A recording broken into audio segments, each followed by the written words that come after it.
Hello, hello, world. Founding Four Pod is back. And we have another league to talk about. Officially, finally, kind of.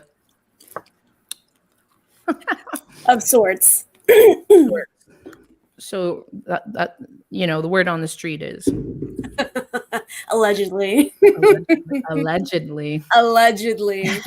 Angelica, what's good with you, homie? it's been a whirlwind of a week. I'll tell you what. Obviously we've got this news. Personally, your girl is starting her new job next week. Ooh. And new day job, we gotta hustle. Unfortunately, we can't all be intrepid ass journalists 24/7. So your girl had to get a second job, and other than that, got some not so great health related news yesterday, but we're working through it, and we're just gonna keep it going. Okay. Well, sending good vibes always. Thank you. As for Miss Erika, I know that the WNBA season's coming close to being done, right? Yeah, about 2 weeks. I was, been doing some stuff for CBS covering that, but I was just in Florida for the Amerigo Cup. How was that? It was great. I mean, I called almost 30 games in 5 days. Hence my voice. So, damn, girl. Yeah. I respect the hustle, though. Awesome. You already know you have to. Hell yeah. But that's always a good time. So always a good time. So we're live on YouTube today. We're gonna talk some women's hockey. Yes, ma'am. Before we do that, I was like, man, do we have to change the name of the pod? I mean, I already know what my answer is, but I was like, no. Exactly. Hell no. No. Always honor what came before, which is a big topic I feel like we're going to need to talk about. That part. But that's why the Founding Four is here. So no, we are not changing the name. I'm glad we're on the same page. I was like, should we? I was like, girl, you are no. Like, girl, bye. Acted all new, like I'm gonna change it. Yeah, I was gonna say if you would even mention changing it, I would have been like, okay, about that, you might have to find another. No, okay. This is my resignation. Yeah, this is my notice. Just for a reminder, a refresher, the Founding Four podcast is part of Black Rosie Media, and we are two Latinas with spicy hockey takes. And the Founding Four. Yes. The Founding Four comes from the 4 teams that founded the National Women's Hockey League. And that's when this podcast started around season 2, season 3 with Mike Murphy, friend of the pod still. And we're going to continue honoring that history while also talking about what's new and, going down with women's hockey, which is a new acronym, the Professional Women's Hockey League. So that's what we're going to talk about tonight. We have some things that we want to talk about on the rundown. We also have some questions that were sent to us via the socials. And you also will have a chance to drop in the chat your questions. And Black Rosie Media on YouTube, we now have the capability for super chats. So if you want to drop us some direct donations, you may do so here with super chats. Now, do I know how it works? Absolutely not. I do. So I'm a channel member on a couple of channels. So essentially through the live chat function on YouTube, right in the little text box where you can put your message, there should be a drop-down option to add a super chat or a super sticker. You can choose the amount that you want to provide, and then from there it will pop up and we can highlight it on the screen for you and give you a shout out. So see, there you go. Real easy. That's why I mess with you. So yeah, we've got super chats now, which is exciting. And more stuff to come. But for today, we're going to talk about the PWHL, the Professional Women's Hockey League. We got an announcement Tuesday officially, like an official announcement. There were some like emails that were being sent out to fans and all kinds of stuff. So let's start there, Angelica. Mhm. What are some of the details? What did we find out Yeah. on Tuesday? So, I mean, some of the information we as media got the initial the initial email related to the presser Monday night. And then from there, things kind of took off on Twitter, now known as X. But 6 teams, most of them, again, concentrated in the Northeast, with the exception of one. So those 6 teams are, and this we found out shortly before the press conference. Again, Monday night is when those teams dropped, as well as the official handle for the PWHL. So the 6 teams are Boston, Toronto, Montreal, Ottawa, New York, New Jersey, Connecticut, aka quote unquote New York, and Minnesota. So there was some initial uncertainty regarding whether Boston and Minnesota were going to continue on as going concerns within pro women's hockey. Thankfully, that is still the case. Boston and Minnesota are going to remain as league or as sites for pro women's hockey league. And, that's great. No branding as of yet, no logo as of yet for either the league or its teams. We found out then during the press conference that the season will be 24 games for year one, with the idea of expansion to 32 games for seasons following. So 12 home games, 12 away games. Not all of them will potentially be in the league markets, according to Stan Kasten, who was part of the press conference. He did a lot of the talking. He and Jana Hefford basically did the majority of the talking, which again we'll get into. But again, he confirmed the name. He confirmed the website. The logo that they have right now, the very bare bones PWHL white lettering, is a placeholder for now. Again, everything is kind of pending in terms of the branding. And most funnily, the quote unquote mundane details, such as a schedule and a timeline for, they want neutral site games. They want, stuff surrounding NHL All-Star Weekend. They unfortunately don't have anything really set in stone for that, though. So we really don't know what the schedule looks like. We really don't know what the first year is going to look like, other than the fact that there are going to be 6 teams, 24 games, not all of them in market.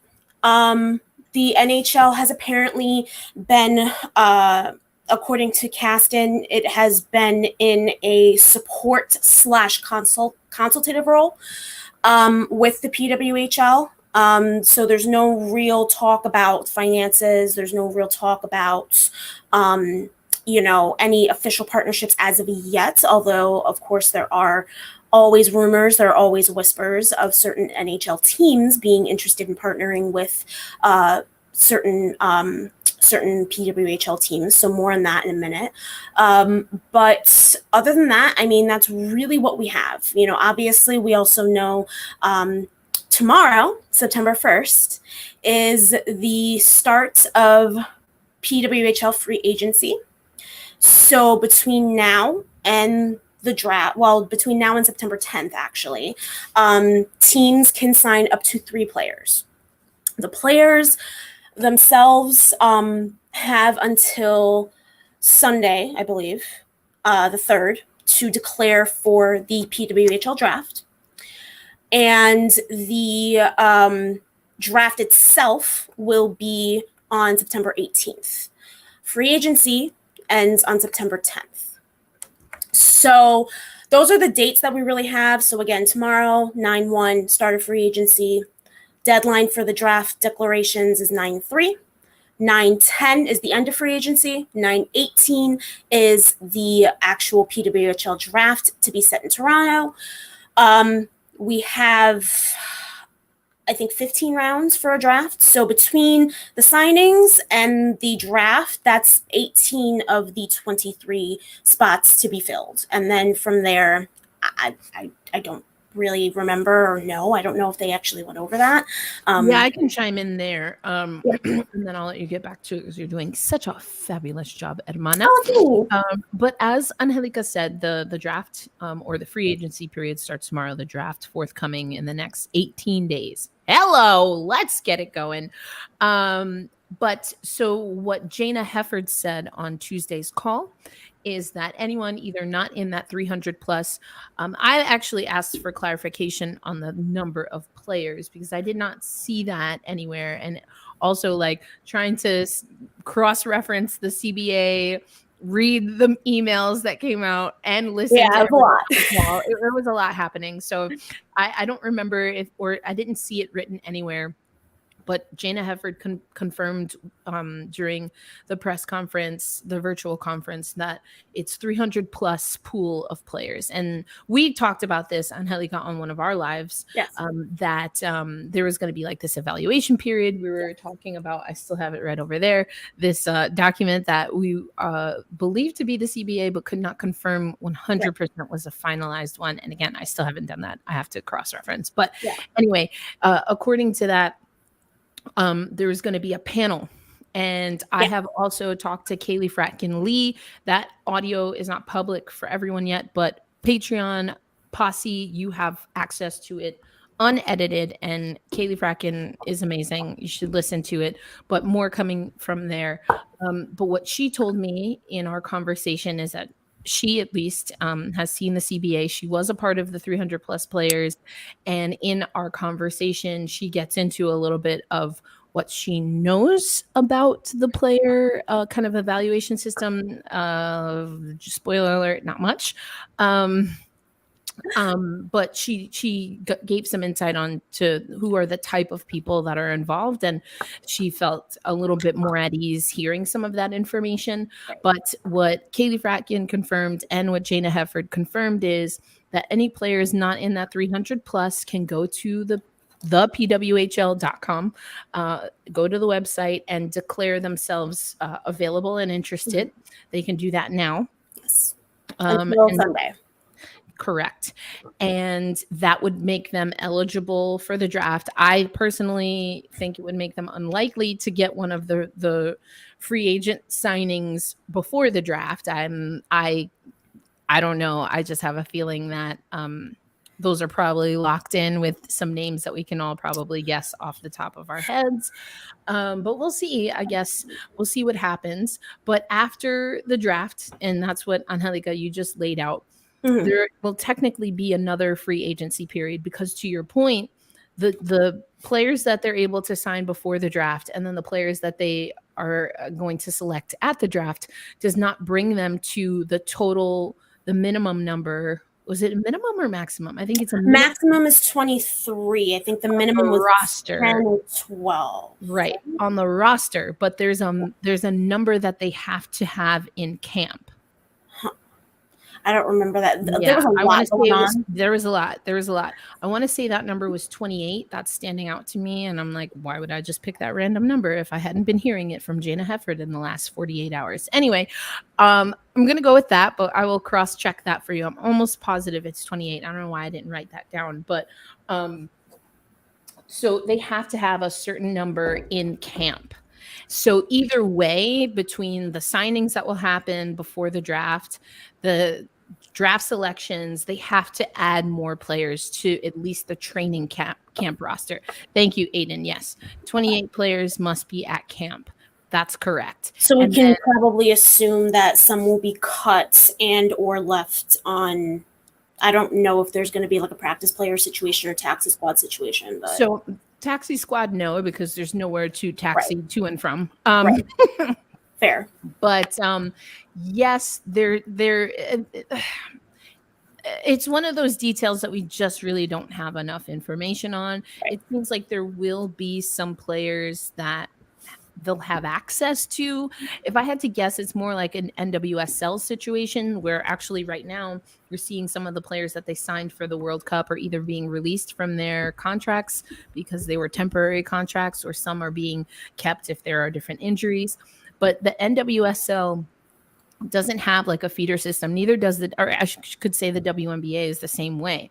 But there are players that I don't think that they are like the 300 plus that the PWHL is talking about, but there are definitely players that are known to be available. Maybe they were in a camp, they just didn't make a roster, things didn't work out for any number of reasons, and they can be called in. That's kind of what it sounded like. But again, that is not something we have a lot of detail about. Right. And to clarify for those who may not have been part of the presser, the 300 plus player pool that we're talking about is an initial starting point of about 300 plus players that had been narrowed down. According to Jenna Heffer during the presser, the evaluation committee was comprised of 9 people. And at Friday all levels of the that. sport, and apparently Kaylee Fratton did confirm that as well. But at all levels of the sport, from NCAA to PHF to PWHPA, the entity that came prior to the PWHL, and I believe also international. So there were a lot of those major players involved. No word on what exactly any of the names that were involved in that evaluation process, and there's no real talk about what the actual process itself comprised of. I'm assuming tape, stats, things of that nature. I'm assuming there was quite a bit of word of mouth, name recognition. I'm assuming was involved as well. But there really isn't a whole lot other than the fact that there were 9 people involved at all levels in creating this initial player pool. But Jana Hefford did want to make it extremely clear during the press conference that just because you were not part of that 300 plus player pool that they had narrowed down does not necessarily mean that you are not eligible. Declare yourself eligible, and there's a chance you'll get drafted, and even if you don't get drafted, there is still an opportunity to be involved at some juncture.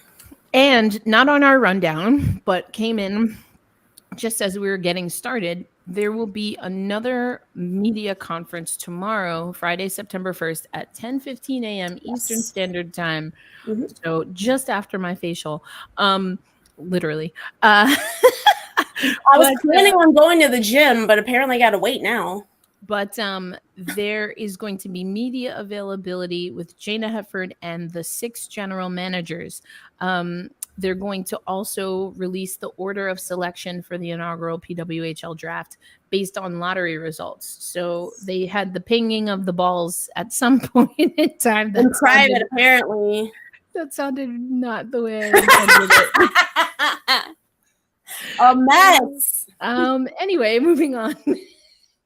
And that happened privately, but at 10:15 we will hear from Jana, and then the order of appearance from the general managers is as follows. I don't know if this means anything, but Boston GM at 10:30, Minnesota GM at 10:50, New York GM at 11:10, Toronto GM at 11:30, Ottawa GM at 11:50, and Montreal GM at 12:10. They couldn't do those in an alphabetical order. Well, it's not alpha because Minnesota and Montreal are not. That's together. what I'm saying. They couldn't. Yeah, I don't know. Maybe it's of it like their availability. So who knows? Maybe.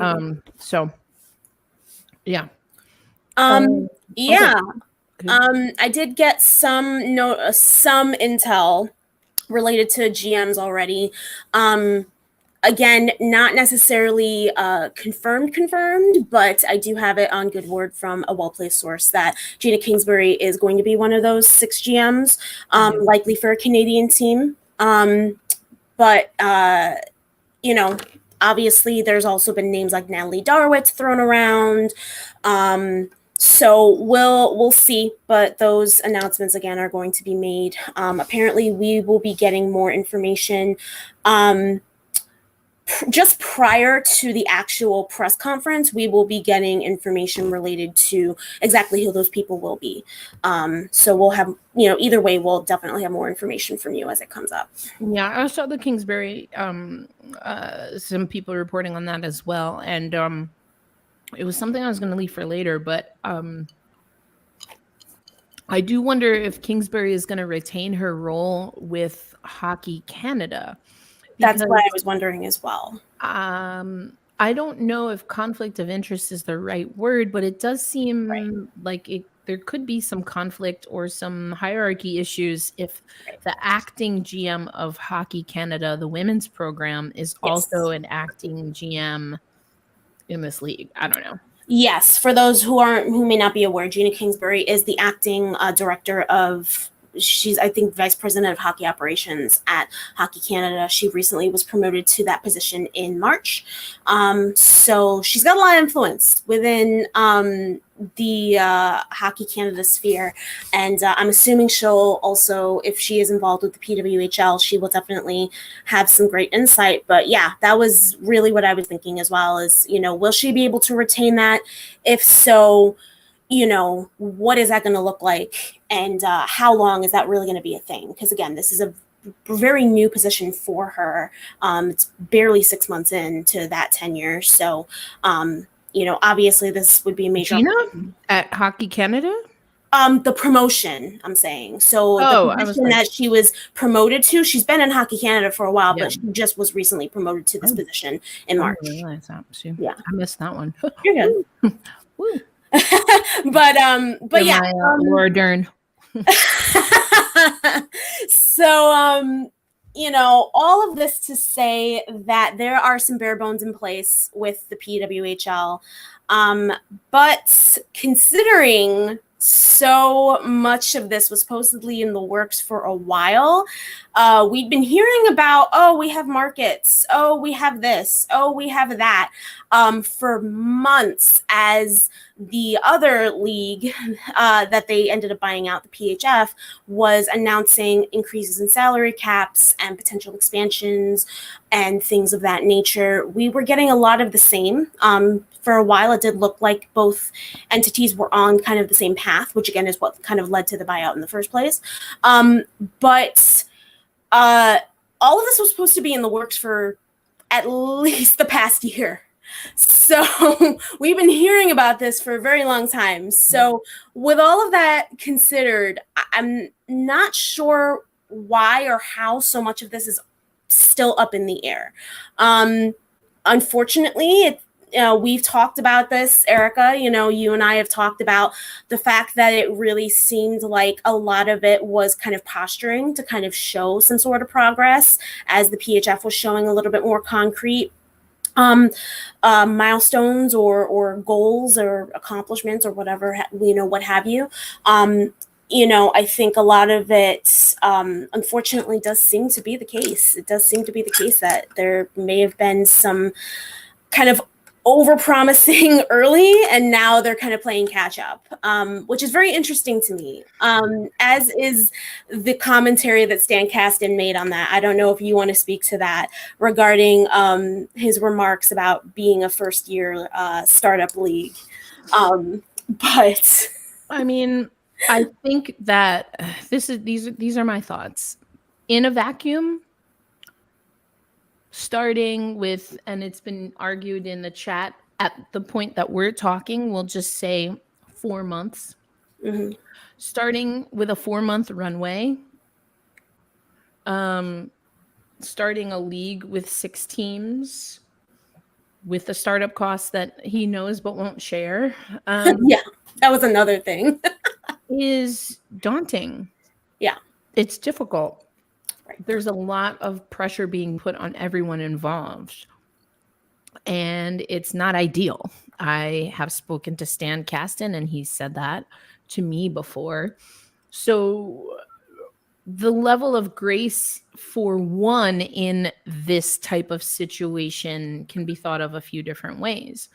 On the one hand, it's very reasonable to think that this is going to be an uphill climb, and there are going to be some things that maybe don't quite get finished. I mean, I remember going to the Seattle Kraken training camp, and Kraken Community Iceplex wasn't even finished yet, let alone their now home ice Climate Pledge Arena. Like, it took me an entire year of covering that team to see CPA, because when I was in Seattle for training camp, it wasn't open yet. You couldn't go in without a hard hat. And the Seattle Kraken spent their whole first month and a half on the road. Maybe like what we're going to see in the PWHL, but that's because of NHL partnerships, right? I had that in my notes. I think it's very well that they do want to make good the NHL too. There are certain markets that I think do enjoy having women's hockey, you know, on as a part of their kind of community outreach and things of that nature. But I also think it's not just a good faith. I think it's convenience. I think we're going to see some of these games be on neutral ice earlier rather than later because of the short runway. So there's that. I can give grace in a vacuum. However,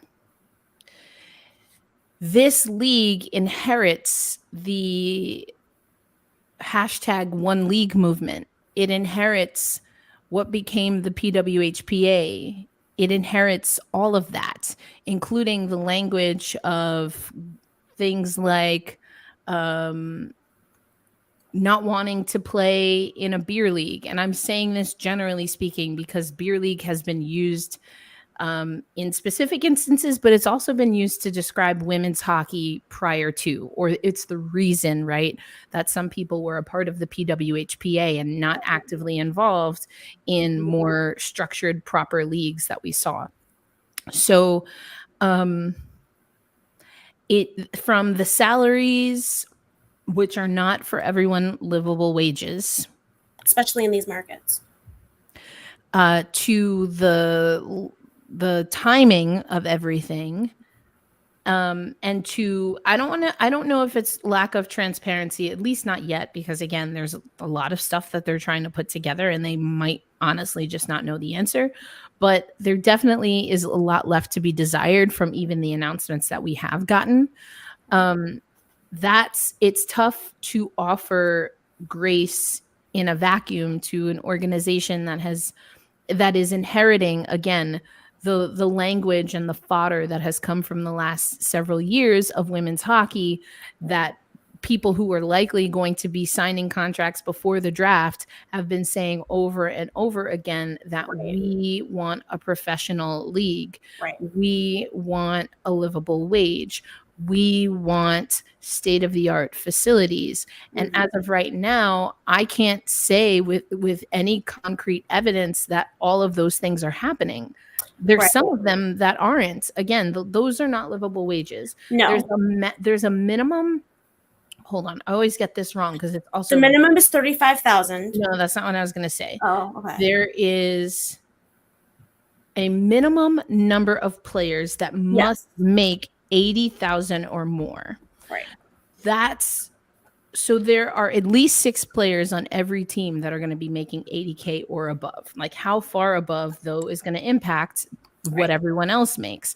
So that's a very, the language there is very strange to me, but also knowing the history that this league inherits, I think that as much as we've been hearing that this is, you know, best on best, and I don't even want to get into that right now, but there are more, we've been told that there are more than 200 of the best players and athletes in the league, but apparently only 6 of them are worth 80K or more. Yeah. And it's so funny 6 per team, I should say. So. Yeah. And it's so funny because like we were actually like talking about this in the Ice Garden. We have our own little Slack chat, of course, and you know, we're updating as we go, as we hear things. And there was some numbers crunched, and it was just like, I think like there was a figure that popped up, like $435,000 could potentially be, if the math worked out a certain way, and if you built a team like that, which would never happen, but you know, because I think that ultimately a lot of these a lot of these GMs, although the CBA does say like a minimum have to make over 80,000, I think a lot more GMs are probably going to operate off of that number rather than anything, kind of bigger. But again, I mean, we don't know the salary cap.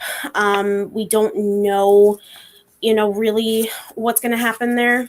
And that's something that I talked to Kaylee Fracken about, because I was like, what are your thoughts on this? I mean, she's been active in players associations, not that we're unionized with the CBA. Right. Kaylee's the one who told me, one of the people who told me that the PHF was on the way. But either way, I just wanted to hear what she thought about that. And she, didn't commit one way or another, but it's definitely interesting. It's definitely telling. And we might not know right away if that makes sense or not. It's just comparing it to what we had last. I have a lot of questions. But then also remember, Angelica, I know you remember this, but for anyone watching with us live or listening later over on YouTube or on the Founding Four podcast, where you can find it anywhere you get audio podcasts, we have been critical about the reported numbers for some players in the PHF for the upcoming season. So not just the 150K, but Casey Bellamy's salary and things like that. Because sure, if that's what you can do, go for it. But how does that impact things down the road? How many, and I've talked about this from the WNBA standpoint. When they changed their collective bargaining agreement and they started giving more money to top tier players who are absolutely worth it. But when you do that without increasing the overall salary cap, that just means more money at the top, less for everyone else. And so what WNBA teams started doing, they could max out at a 12-person roster, and some teams would only sign 10 or 11 players and then hope that nobody got hurt. But if they did get hurt, then they would sign these emergency hardship contracts, So is that going to be a situation? Because injuries are inevitable in pro sports. They're going to happen. Right.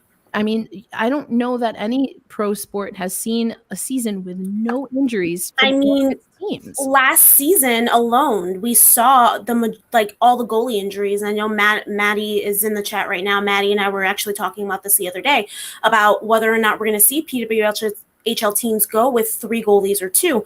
And I mean, last year, the majority of the PHF ended up going with 2 goalies. And we saw how that worked out for a few of those teams, namely Minnesota and Buffalo. But and that was with 25 player rosters. That was with the maximum being 2 more than what we're going to see in the PWHL. So with 2 fewer spots, I can definitely see a lot of those teams gambling with that because they want to potentially have more money to go after a big goal scorer or, a big defender or something like that, especially as teams get closer to the playoffs, which again, obviously the CBA has restrictions on that. But, that is something that, we've already seen that, and in quote unquote, more spacious circumstances. So it is incredibly interesting. You mentioned if, accepting it in a vacuum when it comes to the PWHL and their growing pains. And I agree, in a vacuum, sure, but the reality is this isn't operating in a vacuum. And, obviously all the examples that you mentioned, not only inheriting the rhetoric from the PWHP over the past 4 years, and, inheriting the one league conversation, but also inheriting the PHF literally. They bought an entire league of allegedly bought out a league of 7 teams, shrunk the rosters, shrunk the number of teams, are now not using the branding, not going with the same names, although 5 of the markets are the same. It is very intriguing to me that, and Stan Kasten himself was the one to really talk about, giving grace. And again, I think realistically speaking, that is going to happen because I don't foresee this going off without a hitch, especially not even taking into consideration the way everything has been handled thus far, just in general as a startup league. No, you cannot guarantee that. Exactly, you can't guarantee. Freaking hard. I mean, how many versions of the XFL have we seen? Yeah, exactly. There are even again, I think we've seen what happens when you operate on a tight timeline, and then on top of that, then bringing in all the other things that you're not recycling the branding, you're not utilizing all of the resources that you bought, all the assets that you supposedly bought. So it's scrambling to literally reinvent the wheel. You're making it twice as hard on yourself. Yeah. And, it is reinventing the wheel. And I think that is just as important to consider when we talk about giving grace, because again, there has been rhetoric. It has to be like this. Yeah. I think that ultimately. Not like this. They did this to themselves. It's from the Matrix. Anyone.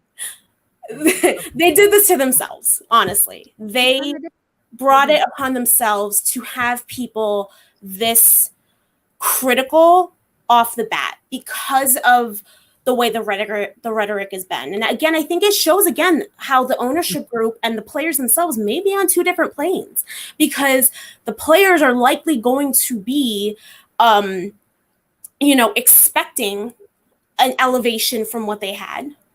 And the ownership group is now in a position where they have to make these promises, and then they have to figure out a way to make good on these promises. Because honestly, the way, and I wanted to kind of hold on to this, but the way that the press conference was going, the way that things were being phrased, makes me feel like there are a lot of pie in the sky promises right now. And there is a lot of feel-good messaging, and there is a lot of assurances and, the word is on the tip of my tongue, mollifying. There's a lot of mollifying the players in terms of what they can expect when they come to training camp in November. And I don't know that a lot of that is going to be delivered on. But again, this is why you cannot put yourself in that position to say, we're going to do this, we're going to do that, we're going to do the third, because then when you don't deliver on it, like, you can't have it both ways. You can't promise all of this and then ask for, but give us some patience. Don't say that you're going to do something if you know you're not going to be able to follow through on it. That's my thing. Don't set yourself up like that, because now if things don't go, as planned, and we know that that's likely, now they're going to have to answer for a whole host of things that they could have just nipped in the bud at the beginning by saying, listen, we're a startup league. This is what we plan. These are the goals that I think we should have. This is when we can, reasonably expect it based on the resources and the logistics that we have figured out right now, and we'll work toward it. Give us time. That's way different than, And I didn't mean to cut you off. You're good. I was just thinking out with my finger. I liked this comment from Robin, because as you were speaking, I was kind of thinking, I don't know these people, but is there a world in which maybe they are under promising so that they can set themselves up to over deliver? So Robin says, this doesn't feel like an elevation yet, but I should reserve judgment. And I'm trying to be in that camp. Mm-hmm. I'm trying. It's just, again, I know the history, and it's also just odd because there are a lot of people now covering, like the PWHL got a lot of really good hits in mainstream media, which you love to see. Absolutely love to see it. And there was no context. That's worrisome to me. And part of the reason that we are not changing our podcast name. Thank you very much. But that was going to be something I brought up earlier too. So I'm glad you're bringing it up now, because the coverage has been shallow. It has. And we've talked about this before. The PWHPA got the benefit of the doubt when it came to mainstream media coverage. Right. And I think it's because of the people who they could quote in their articles who were involved. but they've been saying a lot of the same things for the last 4+ years, right? Right. For me, it was difficult to at least see what was public about how the PWHPA was getting us to that point. Right. If I'm being honest, the language now is also a little bit confusing because I have a lot of respect for like the Liz Knoxes of the world. I know that Sarah Nurse has been putting in a lot of work over time, trying to get things going. It seems like Jana Heffert also very involved. And while they were pushing for the CBA, this deal that they didn't know about was happening. But the way that the narrative has been shared is a little bit misleading for me because the PWHPA, the group Jana Hefford, the Liz Knoxes, the Sarah Nurses of the world, they had nothing to do with the acquisition. Right. They were working on the CBA. Mm-hmm. But everyone's talking about the league and they're not talking about the player movement. They're not going back to the groundbreaking collective bargaining agreement. They're not going back to the history of the real roots of why these players wanted this. It's very shallow. I find that it is focused very much so on the league itself and not the PWHPA.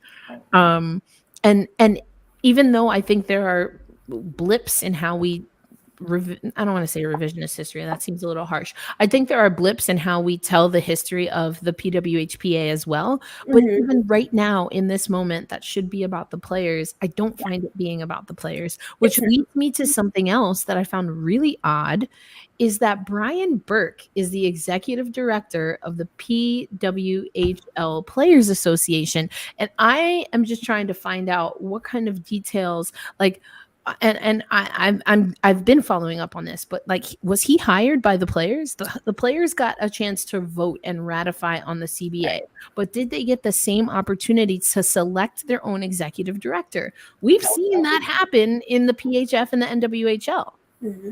And wasn't that criticized? Well, it was criticized. The league was criticized when Erica Lawler was named the director. Right. It was criticized when then Lawler stepped down and the league didn't have an official executive director, but was effectively running the PA on behalf of the players because there was a connection. And so then we started to see with Anya Packer that connection sever more and more and more, very intentionally. Right. Not overnight, but very intentionally. I have an aside about that, but I'm sorry, I don't want to cut you off. Go ahead. No, well, let's do the aside about what the NWHL and the NWHL PA essentially being the same thing. No, in terms of this is why the history of it and the context of this is so important, because I really feel like a lot of people miss that Anya Packer did so much in the time that she was executive director of the PHFPA, in terms of getting those deals for the players and again severing those ties with the league. She was instrumental in that process, and I feel like she laid a lot of the groundwork for what we have now in terms Correct. And if you follow the Founding Four podcast, so I see some OGers in the chat, then you know that around that time, the Founding Four podcast talked to Anya a lot. We also talked to Liz Knox a lot because we wanted an understanding of exactly what was happening. Mm-hmm. And I see a question here, and we have some questions that we're going to save to the end, but as they pop up and they're relevant, I want to pop this up. So Maddie's asking, and which players are on the PA? Are they the same ones that were working on the CBA? At least Erica Lawler was a player, and then so was Anya. They were dialed into what benefits players. Right. So I think you know, and you can then, I mean, we had Alex for a blip, and then Nicole took over.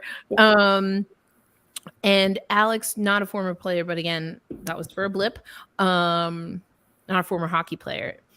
Excuse me. And Nicole Corriero is a former hockey player. Yes. So I don't think an executive director of a players association has to be a former player. What you absolutely want that executive director to be knowledgeable about is the law. So I'm looking for a law degree, even better if they've practiced law, favorable if they've actually practiced labor law. Don't read me for filth. Don't. I mean, it really was though. We didn't even get to I just the had part to of clear the my blip. throat. I'm eating popcorn and drinking fizzy Gatorade water. We didn't even get to the it part of the blip though. Like that's the thing that gets me is that like we got to BL and then she was gone and then we're like, oh. Yeah. I mean, what was that? You know? Yeah. I mean, so do I think it necessarily has to be a former player? No. Do I know that Brian Burke is very well liked in hockey? Absolutely. Do I think that a good executive director for a PA makes? Hell no. And then like miss me with the quote, fam. Yo, this is the trash kind of stuff that people it's giving me FIFA Spanish Federation president vibes when someone says, I almost cried when I got this role, and in the future I hope it's a woman. You had like all of the opportunity in the world to find a way to stay involved and to elevate a woman. Yeah, you know what that he could have done? He could have been like, "Oh wow, I'm about to cry. I have this amazing opportunity. Now I have this really awesome former Ohio State forward who can help you because she understands what the players want." He could have brought anything in. He could have brought in somebody to mentor for the first year to put into that position. They could have retained somebody from the Premier Hockey Federation to do that, but they didn't. And it's, I've heard a lot of mixed things about Brian Burke being in this role. My biggest thing, and again, it kind of goes back to context and framing and how, I feel like while I'm sure his intentions are good, I'm sure he meant to, he meant nothing wrong when he was talking about the Calgary Inferno, but the Calgary Inferno hadn't played for 4 years. So he is likely referencing something from like the earlier part of the last decade, not taking into consideration the growth from when the CWHL unfortunately folded up to this point to put it in, like to bring the PWHL into existence or to be in a place where it could be brought into existence. I honestly feel like all of that, I just don't think that he is as close to the sport, as close to the growth of the sport, as close to the players who play the sport as I want an executive director to be. And that would be in any case. I hear what you're saying. It's not my main concern about his appointment. And just to be clear, I was not talking about the Spanish Federation and the KISS. I was talking about the Spanish Federation and and just overall FIFA and like we stand for women. But yeah, we stand for women until they accuse us of things. Or we stand for women and we want more women in this space, but I'm not going anywhere. I'm still going to be here. That's more what I was talking about. No, I know. That was kind of sitting on my chest for a minute, but because I referenced it regarding Brian Burke. I was referencing the type of comments that we hear from men that I think they truly believe, right, are supportive, but also have this innate undercutting of women at the same condescension. time. It's exactly. It's condescension. Like there's a word for that. Thank you so much. You're good. So yes, it is. I find it extremely condescending. I have nothing bad to say about Brian Burke. I don't know the man very well. I know of him in hockey. He's not my first pick to be an executive director of any hockey league, just based on what I know about him, including the fact that if they're close, quote unquote, close to the players, if they're a former player, for me, does that help? Absolutely. Also, though, let's be honest, women's hockey has a reputation of being a hot mess at every level, and I don't see this league being any different anytime soon. We have embraced it. We're still here, right? There's ugliness, there's foolishness, like that's inevitable. You know why? Because we're dealing with humans. But here's what, and I say this a lot, I've been saying it for years. Yesterday's price isn't today's price. The WNBA, the WTA, the LPGA, the NWSL, all of these leagues, and I talked to Freddie about this. If you listen on for the full unedited version that will be on Patreon, there's so much work that has been put in women's sports, and women's hockey right now, in theory, could, be the surfer that got driven out to the waves and didn't have to paddle their ass out like everybody else. But they got all of the best treatment to get the best wave. That's where women's hockey for me is right now. Right. That's where they should be. Yeah. And what happens when they get off that jet ski? Are they going to be able to handle it? And that's where I think we might see a wipeout. I think so too. And again, I don't want to sound like a dick when I say this, but they're being driven out to the waves and they're acting like they were the ones who did all the paddling. That is the biggest thing that I think irked me the most during that press conference, was the amount of rhetoric and framing that Robin said the hot must have fun. I was going to say we're like the Marie Kondos of the women's hockey world. Like, we love mess and we love dissecting the mess. So, there's that. But I want to say thank you and let it go for greener pastures. But they won't let us. They just go in with a blowtorch and burn it all up. We're trying to say thank you to this hot mess that I have carried with me. And they're just like... They're like that other meme of that woman where she's like, the flamethrower. But to get back on track, is that not on track? I thought that was right on track. No, that's literally what I see, like, the PWHL ownership doing to like a PHF contract. Like, but ouch, that was way harsh, Ty. It like hit me a little late. And I was like, oh no, not the contract.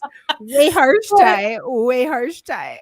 I mean, that was a lot. That was a lot, Robin. But the flames.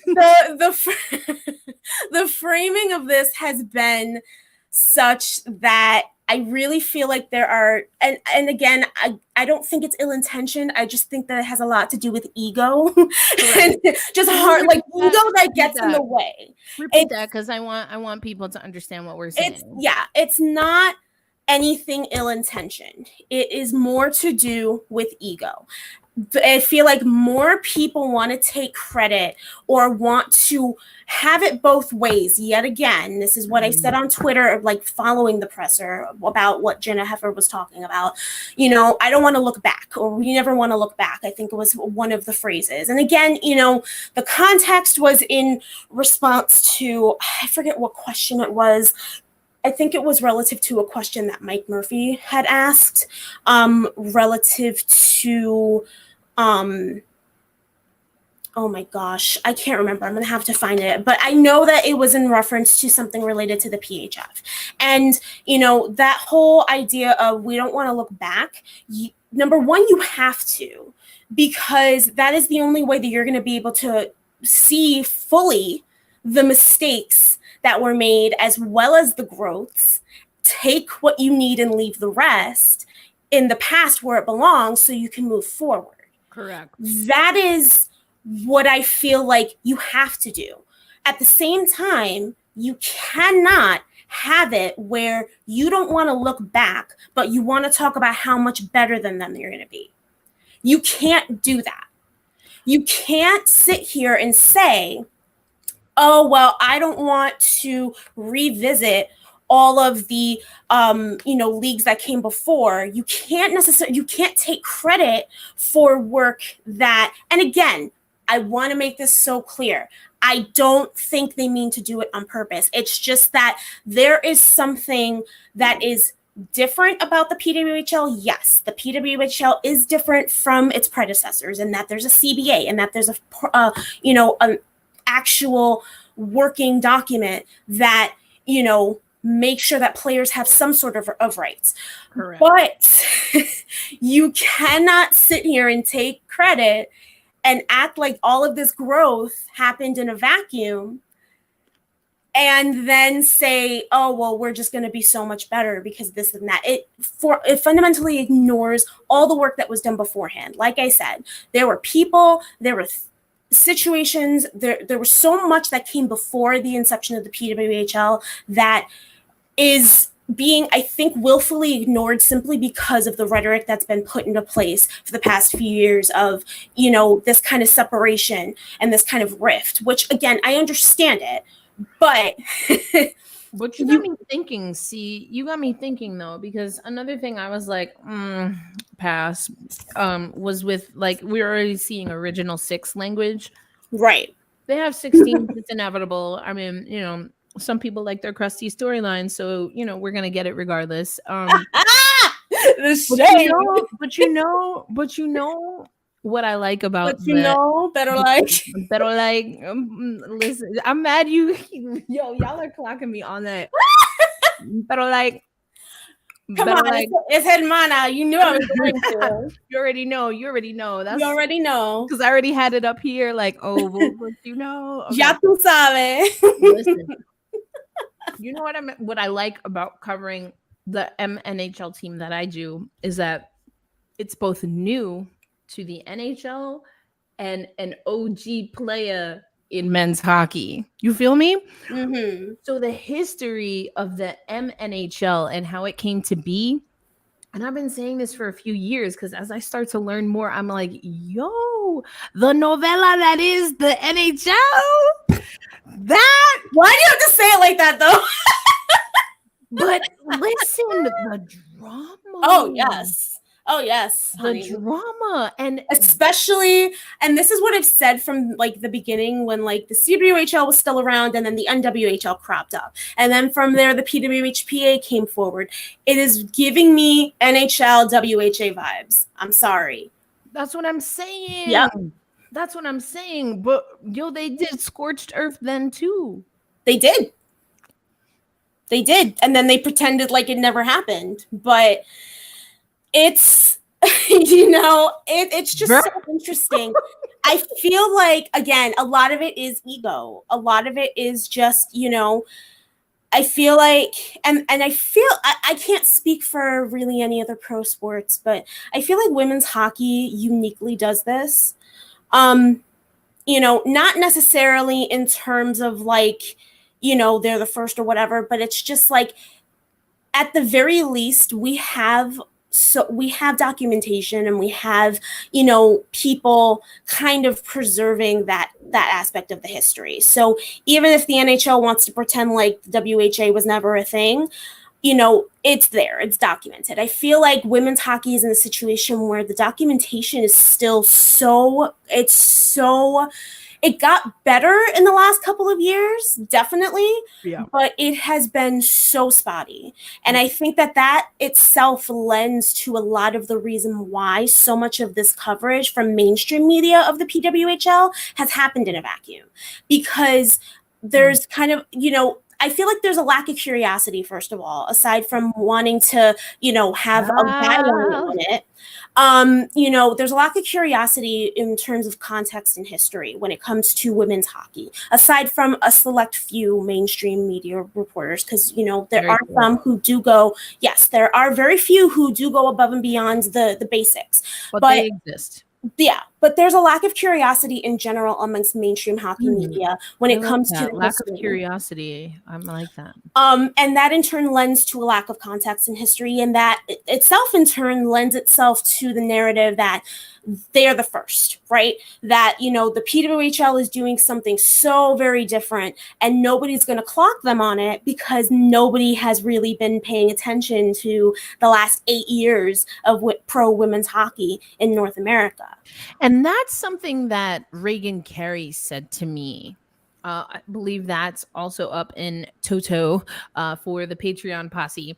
But that's what she said to me. You know, in a lot of those interviews after the PHF acquisition was made official, I asked people, and I asked Friday this again this week, you know, like, what is your hope for the future? And immediately Reagan, and I think she had alluded to it before earlier in our conversation before I explicitly asked, but she's really hoping that the history of women's hockey, it has a place in this new league. And she would know because she's been a part of that on the national team side. She's seen Yes. it, you know, up close and personal, and has witnessed it in her lifetime, in some of her hockey playing time as well. So, you know, I don't know what that looks like for the PWHL. I think it's an assumption that I'm making and learning to be not okay with, but I guess just expect that it won't involve a lot of immediate PHF history, Right. if any at all, and likely then not any NWHL history, at least not right away. And there is a sadness that comes with that. And some of that I have to acknowledge is just because of my proximity to the NWHL. Right. I do not feel the same exact way I did for the CWHL. Same. Not to say that I didn't have feelings and I wasn't understanding, but that wasn't like the league that got me into hockey, that then because I got into hockey has me in a sports journalism career where I now have a contract with CBS Sports. Like, what? Yeah. Like, all of that happened because of women's hockey. Yeah, I was gonna say, and because of, you know, the NWHL/PSF, like, imagine if you just pretended that you just got here by osmosis, like, you know, and so I mean, we have to acknowledge it, right? If that's how I feel as a writer or as a broadcaster, that there are people, and I felt this way before, but the league was always there to be like, actually, like, here's my reel. It's a real thing. You know, if that happens, I'm I'm not trying to minimize how I feel or what my role was. I'm just saying, I am saying that if someone whose sole responsibility it was to narrate what was happening as opposed to activate on the ice, if I'm feeling that there's a potential where now women's hockey overall will undervalue what I brought to the space, I can only imagine what a player that is, you know, a 3-time Isabel Cup champion might feel. Yeah. And that's, you know, because in sports, what we have to be honest about is that there's always some kind of ranking system and evaluation system. And then general managers, their job is to take the money from the money bags and divvy it out to the best, I guess, of what they believe to be their coaching staff's ability. I mean, in theory, that's how it should work. Does it actually work that way? That's for another podcast. But, you know, there are people that are now responsible for evaluating. You know, one of the players that I was talking about was I using the hypothetical of Jillian Dempsey, or was I talking about Teresa Vanishova? Yeah. Those are the first two names that came up. But, you know, but again, that's a great point in that, you know, if somebody is more willing to discredit or, you know, pretend that didn't happen or you know, excuse that from the narrative, as it were. Right. One of those players is potentially a top player and the other isn't. Right. Only one of them is an Olympian. Right. But again, you know, that's... And that's kind of where, you know, we want to talk about like potential draft picks or potential FA signings. You know, I know that a lot of this is unfortunately going to slant toward those names. It's going to slant toward those names that are closer to national programs, I think. And it'll slant closer to names that the league knows will draw in people, if that makes sense. And that's with any league. I'm not going to sit here and say that, you know, the PWHL again is insidious for that. They're not. You have to find a way to market yourself. And if you can market yourself off of a name, market yourself off of a name. You know, that's why we know about Connor McDavid, Sidney Crosby, Matthew Chuck. Like, those are names that we know because they're marketed. So, you know, that being said, it's also, again, putting more pressure to compete on those who are just as good. Yep. Sometimes better. Yeah. But, and unfortunately, they're going to get looked over. They're going to have to be put more pressure on to compete for spots that, again, they were guaranteed at one point with another league. I mean, yeah. And, they were, how do I want to say this? It's just, they were, okay. Listen, I get what you're saying, Robin. Robin says, I was like, if I say Alex Ovechkin, this kid's going in a whole another True. direction. I mean, listen, my point with Ovechkin would have been, and we see this in the WNBA as well, like Alex Ovechkin and Sylvia Fowles, Sue Bird, not really, but why would I put Alex Ovechkin in my mind and Sylvia Fowles in the same sentence? For me, Ovechkin, like, is actually that dude. Like, his game, how do you deny? You feel me? Like, how do you deny? No, that's exactly it. But I feel like a lot of people did, again. That's my point. Same thing with Sylvia Fowles. True. Sylvia Fowles. True. What? Yeah. MVP, champion, defensive player of the year, rebound queen, and still they play her to her face. Mm-hmm. When they do the same thing with current WNBA players. Look at Alyssa Thomas. Oh, absolutely. See, all right, Robin, we're gonna come back. We're gonna come back to this because we're over an hour right now, and like I know, we gotta. But that could be a whole. That could be a whole thing. Anyway, so like, and this is, I guess, if you want to be like, well, that's a sign that it's really a professional sport. Like, okay, it's really a meritocracy or whatever, and it's like twisted way of thinking about it. But like, here's the thing. Overall, last thought before we get to the questions that we had from Twitter. Miss me with any narrative that this league is going to be more successful because of its proximity to arbitrary NHL things. Same. I mean, we already know how I feel about that. We already know.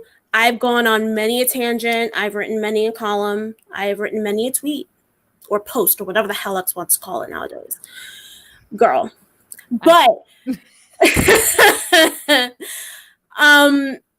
I cannot stand that narrative. It needs to go away. Like, I'm done. We're done. But the thing is, it won't now. It won't. But that's why you got us, fam, because we're going to keep it 100%. And that's why I want to get into some of these questions. Yes. I'm actually going to start with one that came a little bit later, so I didn't have it on the rundown, Edmana. Apologies. But it was more of like, I guess it was, I know. She's like, I'm done. Goodbye. Good night. Like that dude on TikTok could just be throwing his headphones. He's like, yeah. Bye. Anyway, listen, like, this is something that is we just don't have all the details, so things are going to be evolving. We're going to always give you our thoughts. That's why we're two Latinas with spicy hockey takes. But like we have to also work with the reality of the situation. This is the league that's happening. It has so much potential to be everything that it is saying that it is. And I think that's what it, like, for me, there's a big old gap. I'm not saying it won't ever be the best version of women's pro hockey, but to act like it's going to be on puck drop, like, y'all are bugs. But anyway, the question going on another tangent, because why not? But the question that I wanted to get to, or that was asked on social media, was the one that I don't have in the rundown, was something like asking if you were an NCAA player, if you would come to this league, or would you ride out your eligibility in the NCAA? And I think that's an interesting question. I will say that it leads me to one of the bullet points that I actually like about the PWHL, and that I fervently argue for all women's sports, is that I think it's ridiculous to have an arbitrary age for players to declare for the first time. And I think it's absolutely bonkers that age is higher for North American players than it is for international players. So like, yeah, 16-year-old from freaking Finland, come on over.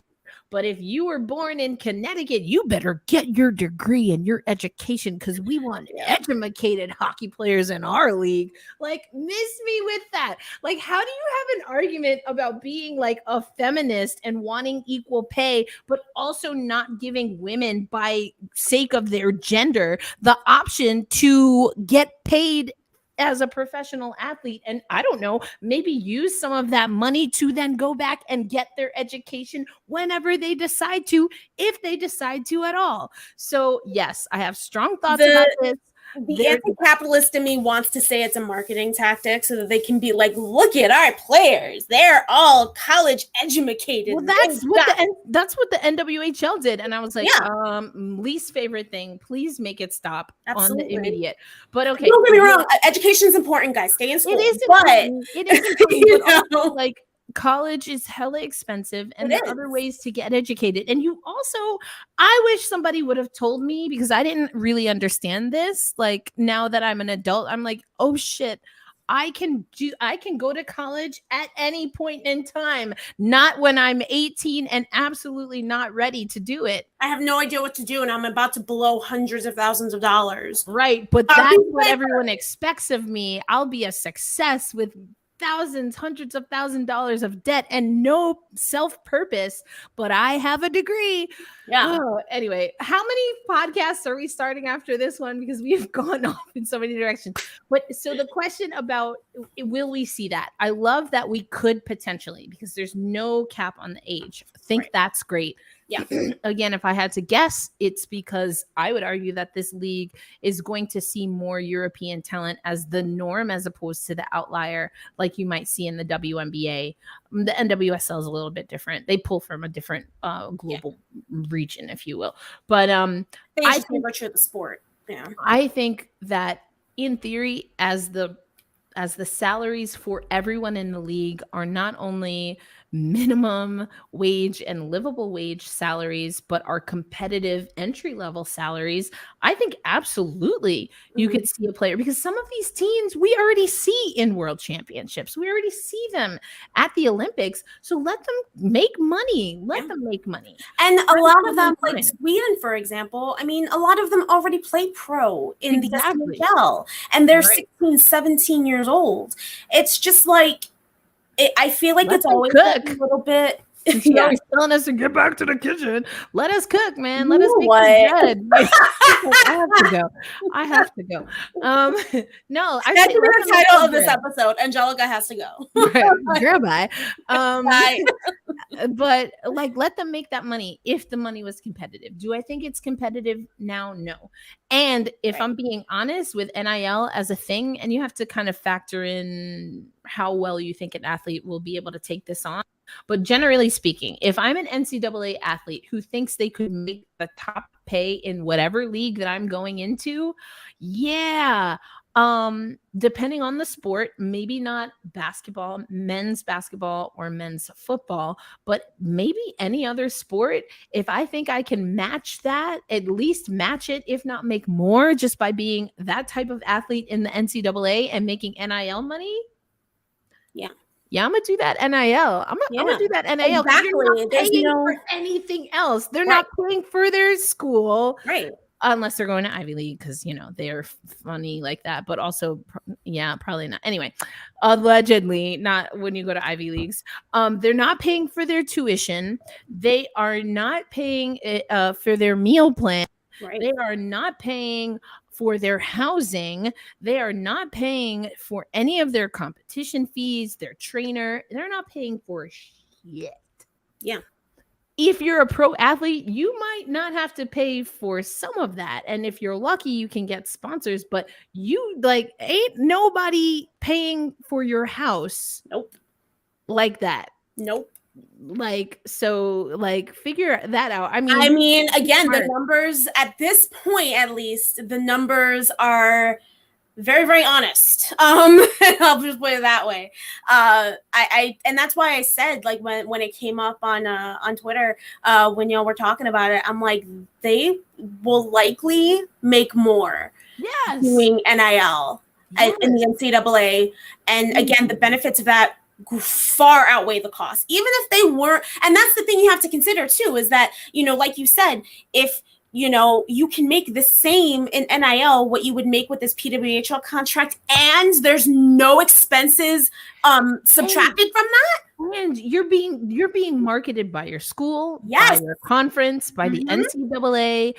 All of this is for free. Yeah, I'm gonna stay in school for as long as I can. That is an overall. And then don't That's far more profitable. Yeah, and then don't mess around and be a player on your national team, because then you just defer all you want to. Hello, Kayla Barnes. Like, I mean, girl, she's gonna be in school to the third year of the league. No, she's done. She's gonna be 30 years old, finally getting her degree. Listen, I mean, hey, Kaiser stayed in school forever. She's a doctor now, so just keep on going.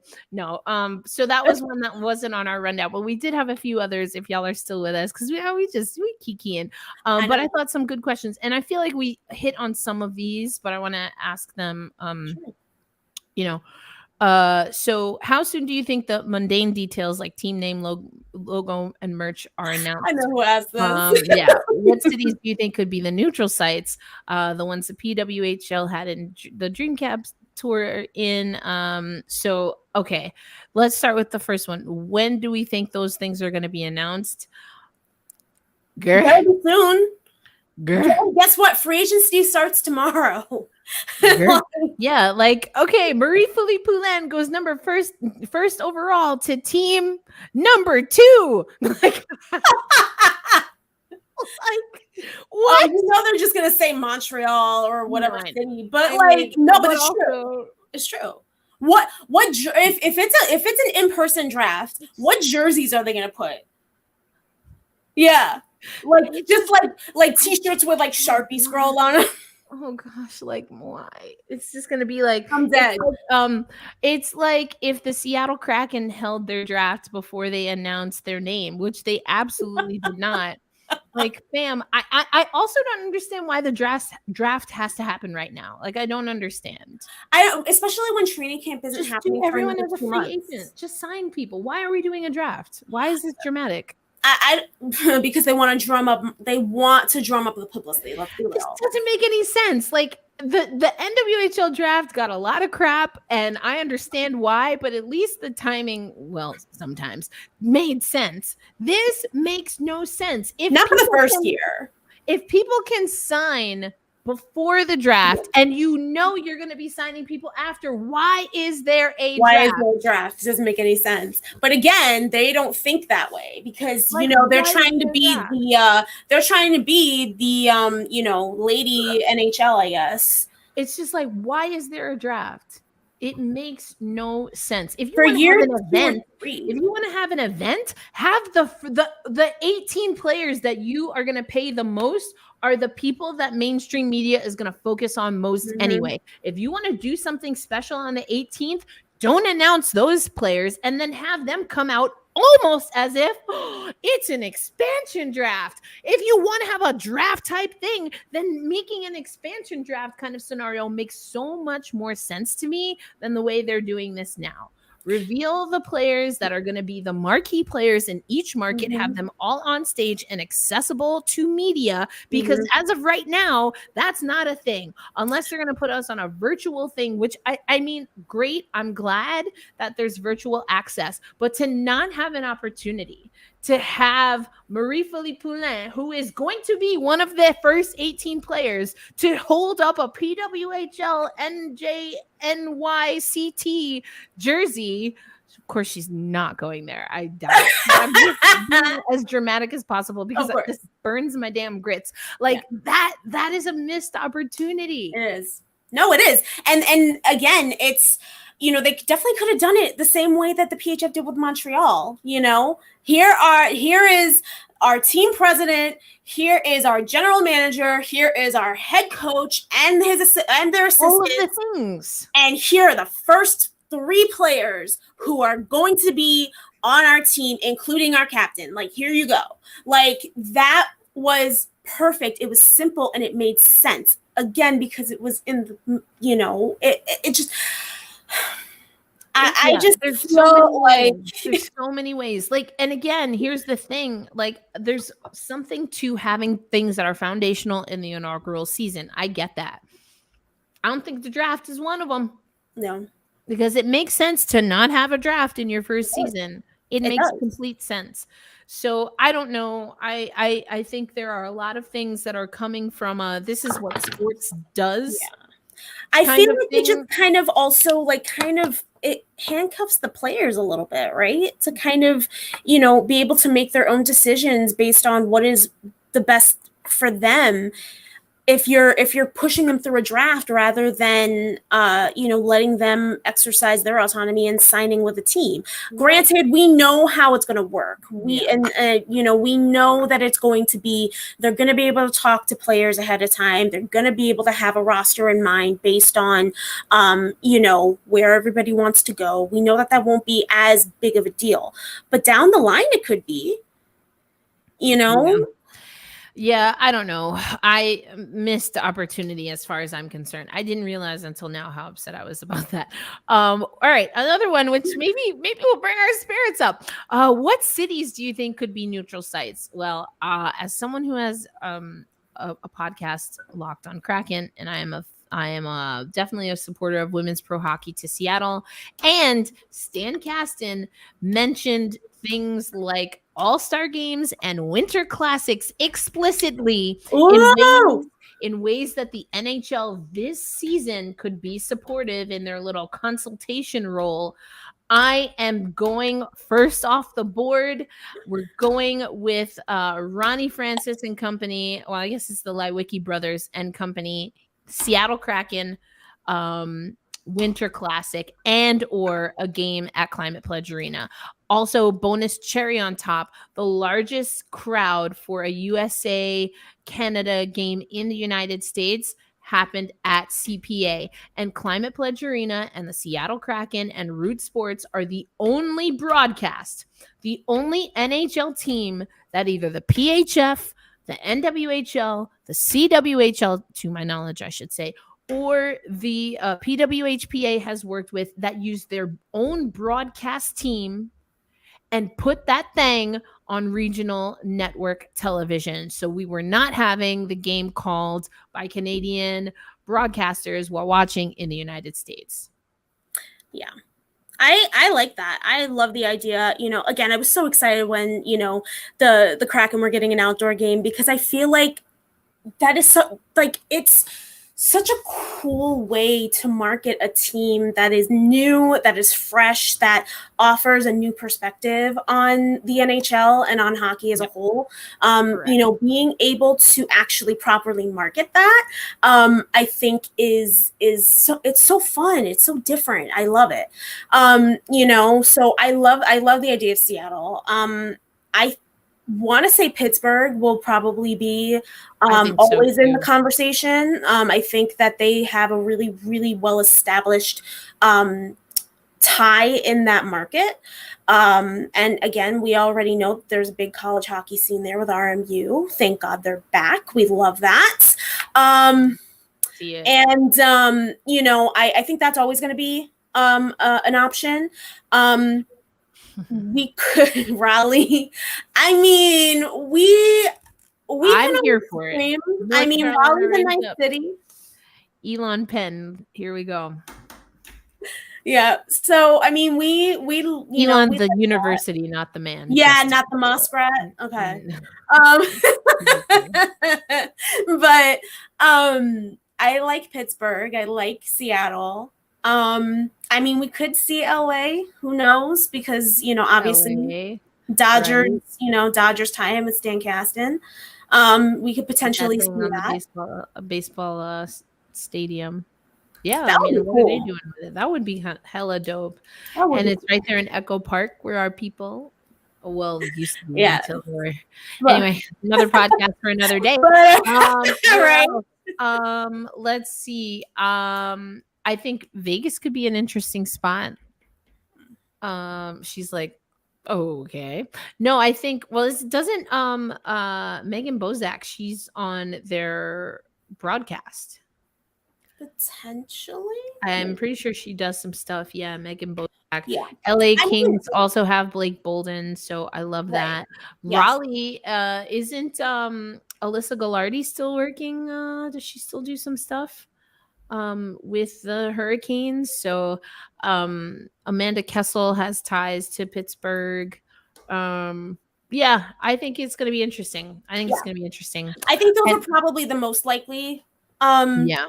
Just from an interest standpoint, from a marketing standpoint, and also from a proximity standpoint.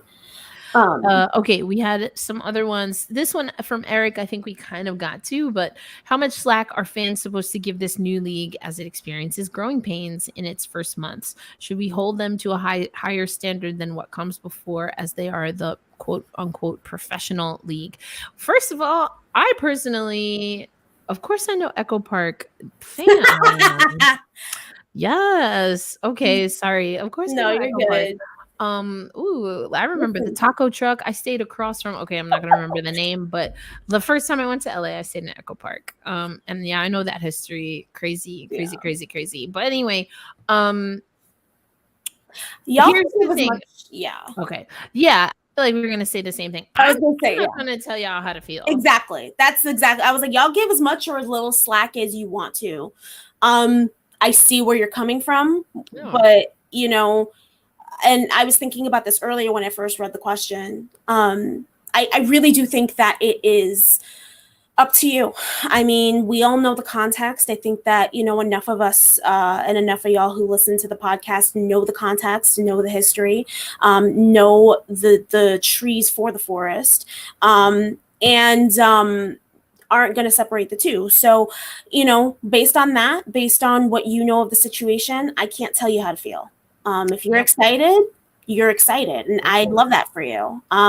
You know, if it's just an unequivocal net positive for you, if you're excited that there's a team in your city, if you're excited just to have pro women's hockey back, you know, by all means, I can't take that from you. I think that I have seen more fans more on the ambiguous side or ambivalent side than not.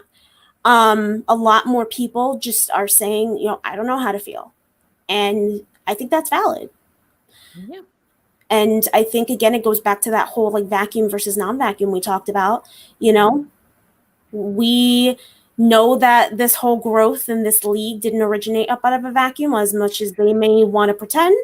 But with that said, you go based on what their words, and that's what I've been going based on. I've been going based on their words. They said something was going to happen. If it did happen as they said it was going to, great. If they didn't, here's why, and here's how it's going to affect things down the road. That's how I'm looking at it. I'm looking at it in terms of they said this, they did this, and I'm making my decisions based on that and based on the overall context. So, exactly. Yeah. Honestly, excited mostly to have hockey back, not blindly gung ho on history. Yeah, I think that's here too. Like, we want to feel it out. And it's, again, something that it was interesting to hear Kaylee Fratkin kind of talk her way through from her side of things, as someone who is in the 300 plus pool and, you know, does want to have a shot at a team. And something that came up earlier, this league has an interesting, and the language I need to look over again, but the way Jana Hefford was describing it is that there will be some autonomy that players, whether they're signing as a free agent before the draft, after the draft, or if they are drafted, there are ways that they can kind of identify, similar to what it sounded like the CWHL draft was like, and for all intents and purposes, the NWHL draft as well.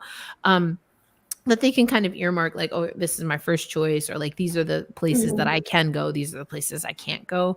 But there is still a little bit of that expectation that we started seeing in the PHF, that okay, if you're identifying this, then you can commit, like you can make this happen.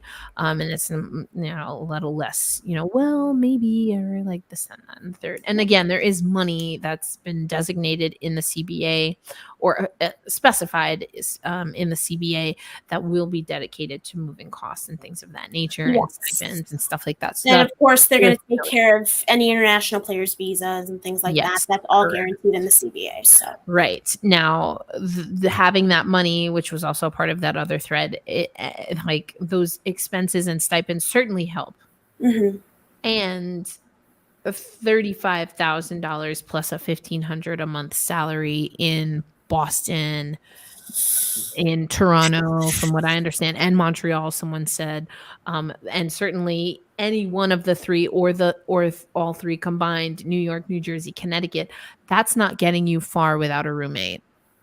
Without several in some cases, because Boston, the housing situation in Boston is horrible, as is in the tri-state area. A lot of what's happened in New York City has bubbled over into, places like Hoboken and Jersey City, and I'm sure places in Connecticut as well. Exactly. And Connecticut was already expensive. So, more so than us, if you can imagine. But yeah, so I think, again, just things that we have to kind of figure out how they truly look in action. So yeah, feel how you're going to feel. I certainly am. Sure. And so, the PWHL report, formerly the PHF report, what do you think are good short-term and long-term goals for the PWHL? I'm assuming. Do you think a minor league and or development league would work in the future? Free agency draft predictions. Okay, I'll start with I'll just go in order. Good short-term goal, like start. I don't know. Like that seems like the best. The best plan right now is. She said, "Bitch, get your shit together." No, start. Drop the puck. I mean, and I say, like, yes, I'm somewhat joking, but also like, no, like, not really. Start. Yeah. And honestly, if the league announced tomorrow that they're going to not start until 2025, honestly, I would be totally fine with that, because at least that makes sense in my head. Everything else, like, honestly, my short term is just to do the thing. I feel like, I don't know that will happen. I think they're going to do everything they possibly can to get it started in January, just so they don't look stupid. And because, again, ego. And I think that, unfortunately, we're going to have to brace ourselves for the fact that it might not be the product we're expecting. Just because of the fact that I don't see how they're going to get all of this done. It is August 31st as we're recording this. And everything kicks off tomorrow. 2 p.m. Eastern Standard Time. Like, it's not even the work day, but I don't. That's my short term, is just like get it done in a get her done in like a reasonably like tolerable fashion. That's my standard, which is sad. But if you're asking, I've been around the block a few times. Long term is extremely clear. I've been saying this for years. I've alluded to it on this podcast. My long term is this needs to be the best women's professional league in its first 5 years. There are no excuses for me as to why it can't and shouldn't be. So to answer the first part of the question, we're beyond that as far as I'm concerned. I don't foresee, and if I'm wrong, I will sing whatever song you want me to right here on this here podcast. If I'm wrong, I'm wrong. I would be happy. I would be overjoyed to be wrong about this. But my expectation is not that it comes out the hop as the best version of women's sports we've ever seen. But my expectation within this 10-year plan that they have, and honestly much sooner than that, is that they quickly become the best version of women's sports that we've ever seen, because they've seen the growing pains everywhere else. They have money, and money coming from people who have literally made a career on equitable pay for women. So these are people who don't mess around in this space. At least that's the history, right? That's the legend that they want us to. That's the party line. Exactly, that we want to foundationally believe, and that I think can very well exist in the PWHL. I have said before in other circles, though, for me, Billie Jean King is certainly a part of the history, but is not the now and is not the future of what equitable advocacy for women in sports looks like. I think there are a lot of things that are missing and are omitted also from the PWHL. So if they want to be about it, they really need to pick it up when it comes to thinking about who they bring on board, what roles they serve, how their roles are communicated, how they are recruited for, and what the transparency is around that. We don't have single owners. That isn't something that there's any timeline. At least we had a timeline. Now, was that timeline followed? We can have another podcast for that. But at least there was an acknowledgement with the Boyntons, for example, who owned every motherfucking thing, except for like 2, 3 at a certain time. But they owned basically everything, and at least there was an acknowledgement that this can't go on. I understand why the PWHL thinks that they need to do this way, and if they had enough time, they might not. But if you're going to do something in 4 months, yeah, you need one owner. Do I think that should be in the best interest of the athletes moving forward? Absolutely not. Which is also why I've also questioned, how did Brian Burke get his position? Was he hired by the players or was he hired by the league? And if he was hired by the league, I mean, again, this is all stuff that was criticized in the past. So like you need to be, and I am willing to tolerate grace, not because I think it's quote unquote earned, but because there's no logical, it's not going to happen any other way. So I have to resign my mind to believe that all of these things that we've been hearing about for the past 4 or 5 seasons will not exist at puck drop. I'm not saying I agree that should be the case given how the narrative has been, but I have resigned in my mind for that to be the case and to be relatively okay with it. Let's just see what the product looks like. But now we're also though questioning. They're saying it's absolutely going to be streamed, but again, that seemed like it was a bare minimum for you and not even the professional standard that you wanted to see. So now we're in a position where things over time, and some of this comes from respectfully women's hockey Twitter, which is not the same as women's hockey players, but I think the collective women's hockey has questioned everything depending on what league they seemed to favor or not. How come their uniforms look like that? Why would you do a draft like that? I can't believe they hired so-and-so. I can't believe they didn't hire this person. Why don't they have that policy? And we've heard it from all angles, attacking what they believe to be the lesser league that existed at the time. And again, none of that criticism, none of those arrows, that smoke ain't coming back to the PWHL. And I'm just trying to understand why. I have some theories, but the PWHL has promised to be the best, certainly in its class of women's hockey leagues. So you need to get there by next year. Yeah. For me. And again, it goes back to what we said. They did that to themselves. Like, that's my timeline. So that's not even short term. So maybe going back to a realistic, which I honestly don't think it's realistic. But if I were to say, like, by next year, you need to be who you said you were going to be, period. That's how much time you get. And even then, I'm going to be like, this is interesting. Okay. Because remember, this is what we had been saying. I'm not seeing it right now. Maybe it'll show up at some point in time, but I'm just saying I said what I said. But by year 2, I can see a world in which I'll be more critical of that. And again, Billie Jean King, Stan Kasten, who's also a WNBA owner, seeing everything that's happened and transpired at the World Cup stage, in the NWSL, with soccer, the Canadian Federation for Women in Soccer, with the US Federation in hockey, all of these things that have happened in Sweden, with Finland. Like, You cannot.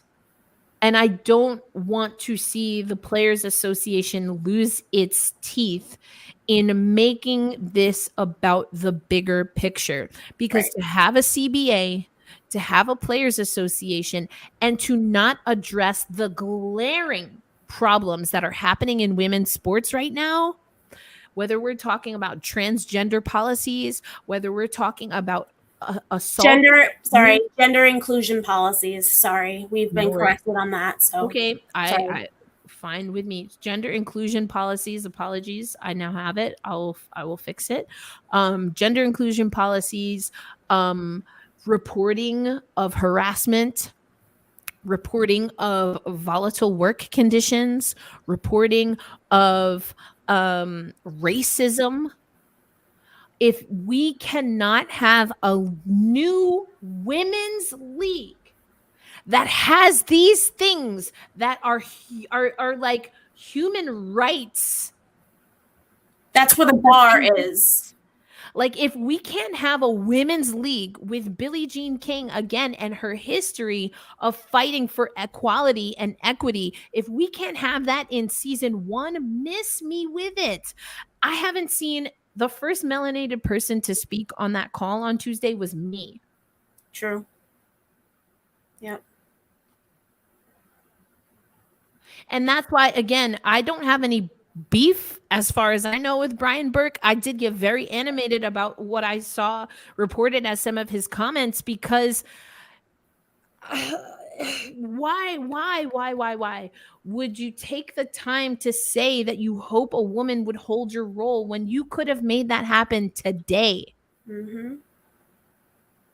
It's pandering. It's just no, that's not what we need. And the language seems dangerously close to pissing me off when it comes to that. The Close, girl. I've seen is coming dangerously close to me being pissed off. And I just don't understand why we're here. Yeah. I mean, I do, but I don't. I think I might have a shorter fuse than you because I've been pissed off. It's just been the whole entire. Sorry, there's this gnat that keeps flying in my face. There's this whole narrative. Again, it's that whole idea of, you you should be happy, you should be grateful, you should be, pleased and satisfied with what you got off the bat. Give us grace, give us patience. We're doing this, we're saying that, we're doing the third. Like, all of this talk and all of this, that's the goal and we're hopeful and this, that, it's something that, again, I think that they put themselves into this corner. They backed themselves into this corner with all of the stuff that they were saying. And now that we have the product in front of us, it doesn't look much different than what came before it. So I'm going to be really, really honest. Yeah.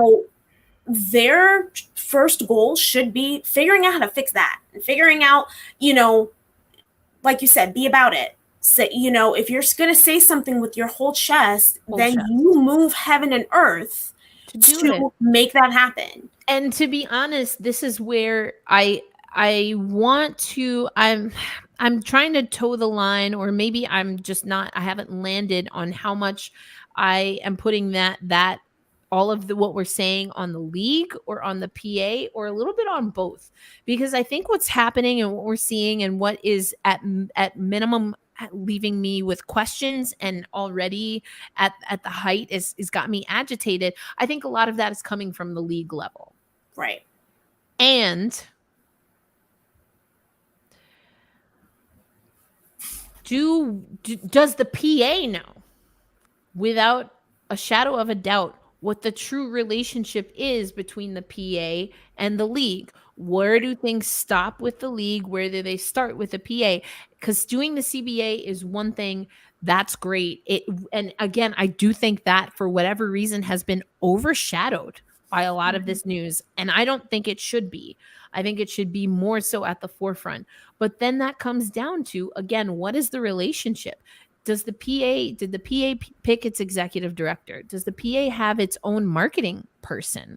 Right. Does it have its own listserv? Does it have its Communications own director. access to the website? Like, is there even I don't think I saw a carve out as much as I was on the website the other day for something for the PA specifically. Right. These are also things that for me, because of the way the conversations went down, and I think I'm not as sharp with my language to some extent because I do give more grace to a players association, especially in a sport that has never had a proper CBA and a proper union. So that is where I take, I take a softer approach or a more graceful approach to what is and isn't, while also reporting on what is and isn't. I'm not going to not say things just because it doesn't look good or I'm not being pro labor. That's not what this is about. My critiques and criticisms are because of what I see or what I don't see. And right now I don't understand what the separation is between the PA and the league. And to me, that should be clear, because to me, some of the follies in all of the prior iterations was that there was a promise of autonomy, a promise of a voice, a promise of a more equitable share of the burden of responsibility between players and the league, and that did not happen.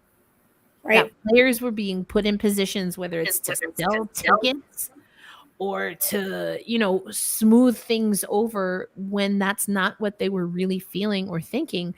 I don't want that to be. The PA should be able to make its own statements. It should have its own press releases. It should be able to pick its own executive director. And I can say honestly, at this point, I don't know. I don't know how Brian Burke was selected, but there's I'll say I don't know, and I would not be surprised if the league selected Brian Burke and it wasn't something that was ratified or voted on by the players. Right. I think that's kind of where, again, we don't see much variation, although we were kind of promised it, right? We were promised that wouldn't be the case. And even more so, I think that is what I'm going to hold them to the highest standard on out of the gate.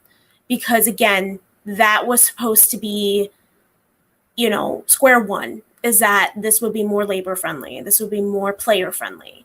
And we're not seeing that. We're seeing, I think that, and also even from a mainstream standpoint, or even from a coverage standpoint in the media, who have we heard the most from, in any kind of article is the ownership group. We haven't, I don't remember, other than you and maybe a couple of other outlets that have been doing this for a while.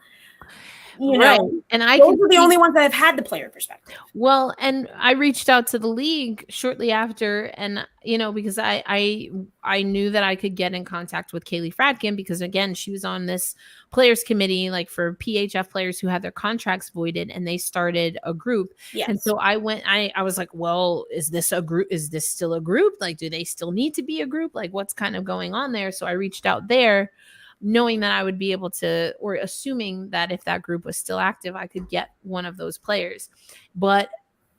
And the PWHL serves 300 plus players, in which Kaylee Fradkin happens to be a part of that identified pool.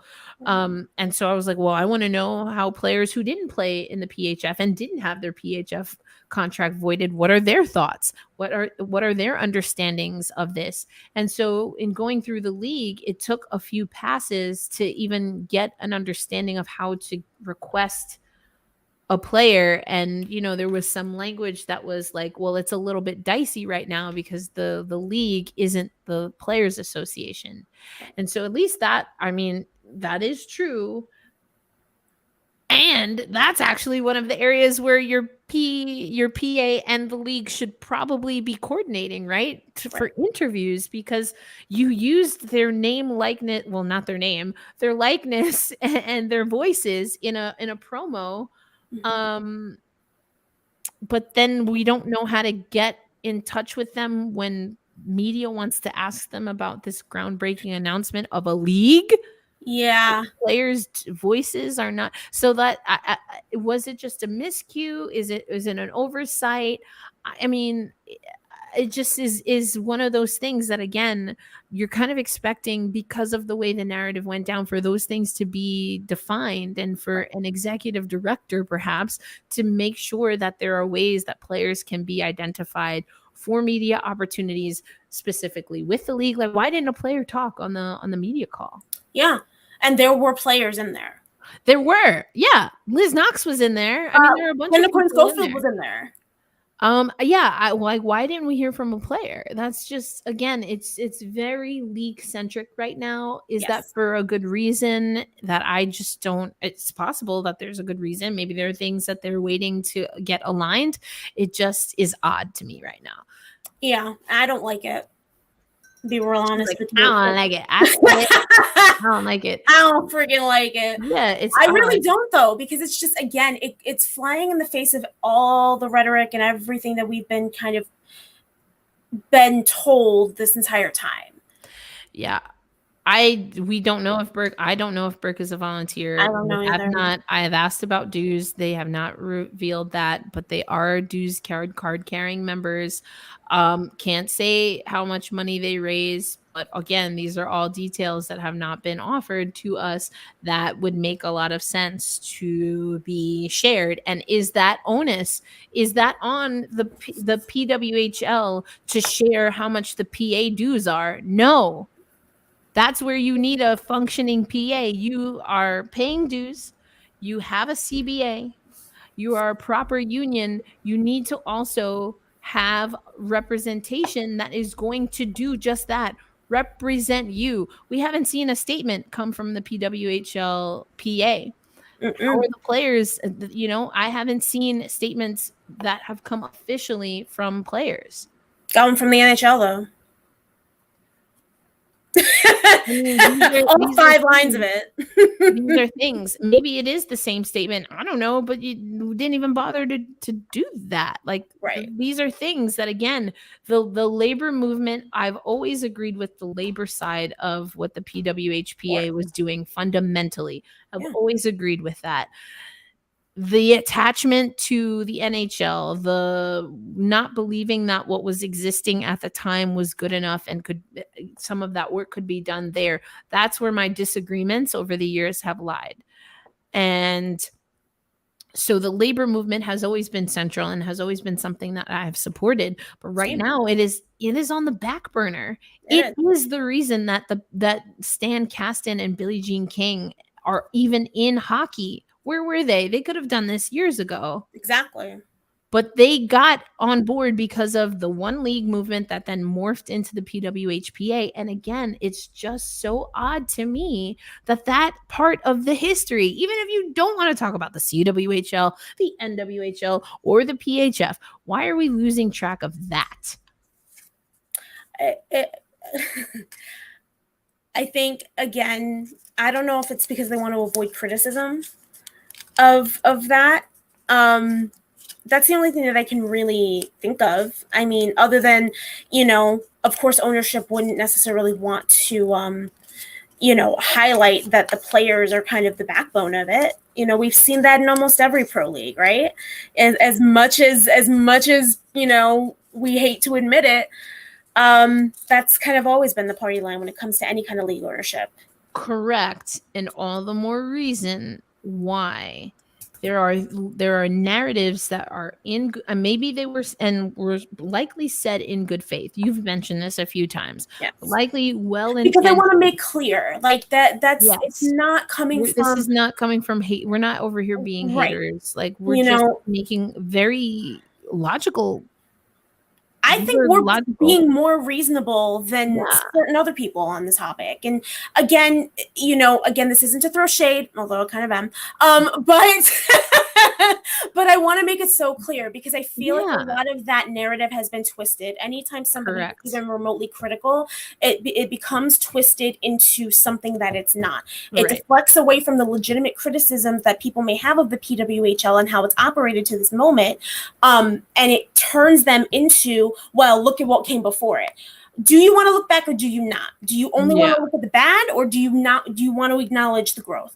There Right. are things that have kind of led people to think that anything that isn't immediate negative criticism of the PHF is, being a cheerleader, and that's not what we're doing here. What we are Not at doing is all. portraying all ends of a conversation. That's Correct. why I want to make it so goddamn motherfucking clear right now that this is not coming from a place of consistent negativity and a place of hatred. Because at this point, we want this to succeed. We Yes. need this to succeed. Otherwise, we don't have anything in North America. So this is why we are making these points now. But anyway. Yeah. I mean, yeah. Again, yes. But like, that's kind of what y'all said you wanted. And now you have this really great chance, a great runway, and we just haven't seen it yet. Does that mean is it a timing thing? I mean, I know that Kendall Coyne Schofield was one of their stronger voices in the past few years in particular, and she got a newborn basically. So like, I don't know people's lives, but like there has to be some way to communicate this. And the PWHL kind of took some hits on social when it came to pride and stuff like that. And I think that there is something to like, hey, I am who I am. Do I have to always advocate about it? And I think there's something to that. I can speak as a Black woman sometimes. Like, I don't need to remind y'all. Like, what else do you want from me? I'm Black. I'm blackity black. Like, stop. But and there are times where when you hold a particular role and you have spoken on things in the past, it just at minimum is noticeable when you're not part of a conversation. And that's kind of how I feel about the union aspect of it right now. Right. So the union is being heralded, I think, is a really good piece to market with, but it's not actually being respected at this time. And again, that part, that's not labor friendly. That's capitalism. It isn't. But you know what? So and you hit on this before. The PA shouldn't have expected it to go any other way. Nope. None of us should. Because again, it's still happening. That's where we're at. Not it's just still happening in the NWHL. This is what I'm saying. It's still happening in NBA, in NHL. Like how many lockouts? MLB. It's still happening because that's what happens when money and talent, they're not on the same page. They're not. That's why that's not even the state of like this sport. It's not even the state of sports in general. Period. That's our society. That is just what ends up happening. As much as we want to have the best intentions possible, and as much as I still think having those ideals and having those expectations in mind that benefit the most people, aka your labor force, as much as you want to have that be the focus, whenever money gets involved, this is what happens. Correct. Because again, that's just how our society functions. Correct. Hashtag capitalism. Hashtag capitalism. There was a question earlier regarding if the coaches will be announced. We have not gotten any word about when coaching staffs will be announced. There's still some questions, I think, regarding the comments that Jana Hefford made around her like 11 to 12 staff and how much of that is hockey ops staff versus coaching staff. Does that include coaching staff? So yeah, still more questions than answers regarding a lot of that. Angelica, we have one more here. Which team has the last time slot? Montreal, right? Yes, I believe that to be correct. Not in alpha order. Boston is first. Yes. I'll read it again. It's Jana Hefford at 10:15, Boston at 10:30 Eastern. These are all Eastern times. 10:15 Eastern, Jana Hefford. 10:30 Boston GM. 10:50 Minnesota GM. 11 a.m. Eastern, New York GM. That's how it's listed. 11:30 a.m. Eastern, Toronto GM. 11:50 Ottawa. 12:10 Montreal. Oh, okay, so they're doing U.S. first, then Canada. They're not flip-flopping or anything like that. No, that seems to be. Yeah. So you think MPP the first, or will she be the sixth? You think MPP is going to play somewhere else than Montreal? I don't think so. I don't think so either. She might be maybe she's announced as the first signing because that's for the draft. Well, that's honestly just for the order that they are speaking. But I don't know. I mean, I guess technically they could announce. Are they? Let me read this again. I keep getting confusion. Are they giving us players? I think it's just just GMs. Yeah, just the GMs and the draft order is being announced. I mean, technically, I guess we could get a player announcement, right? Because the free agency period opens up tomorrow. Yeah.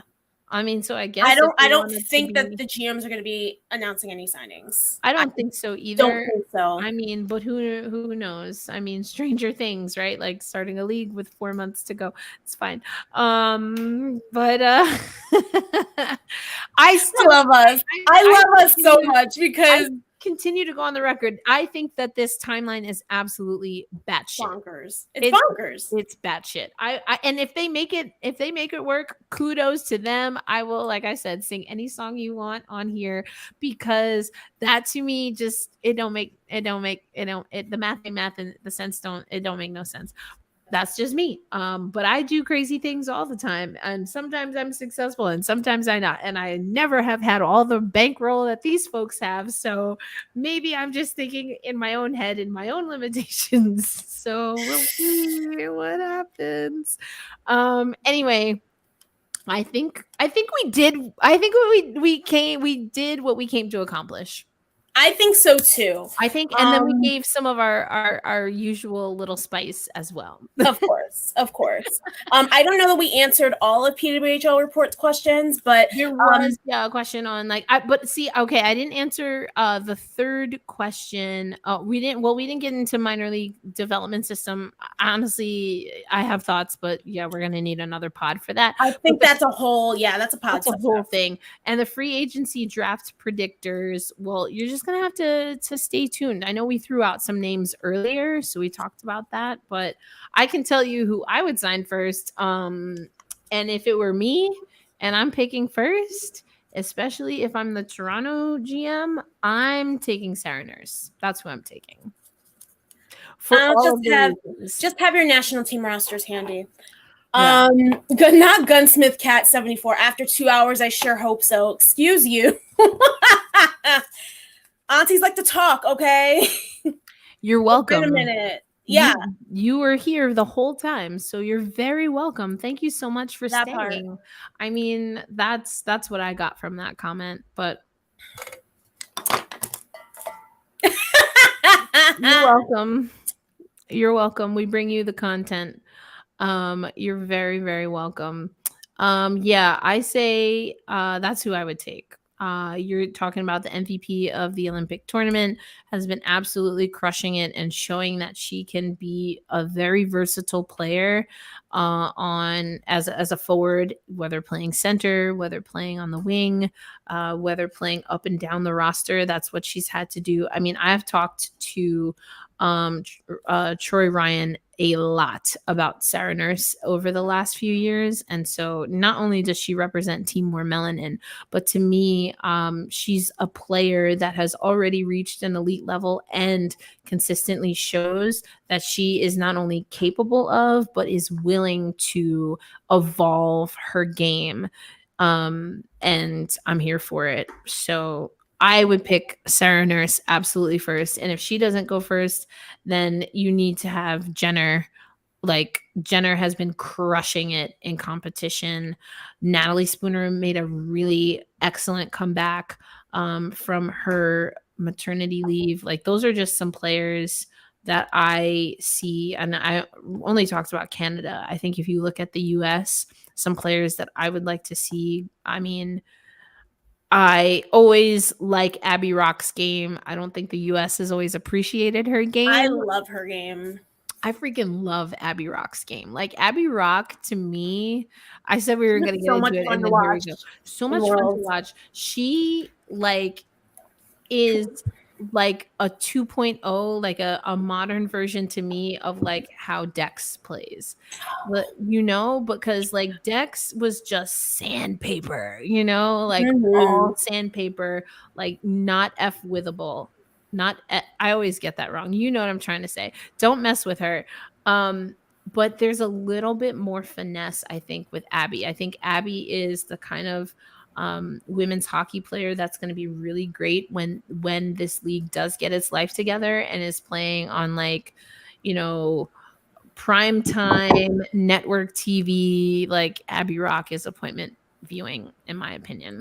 Yeah. I don't want to overlook also Jamie Lee Rattray, who did not get. Yes! First of all, I she's love an Jamie Lee institution in Canadian hockey, in Canadian women's hockey league history as well.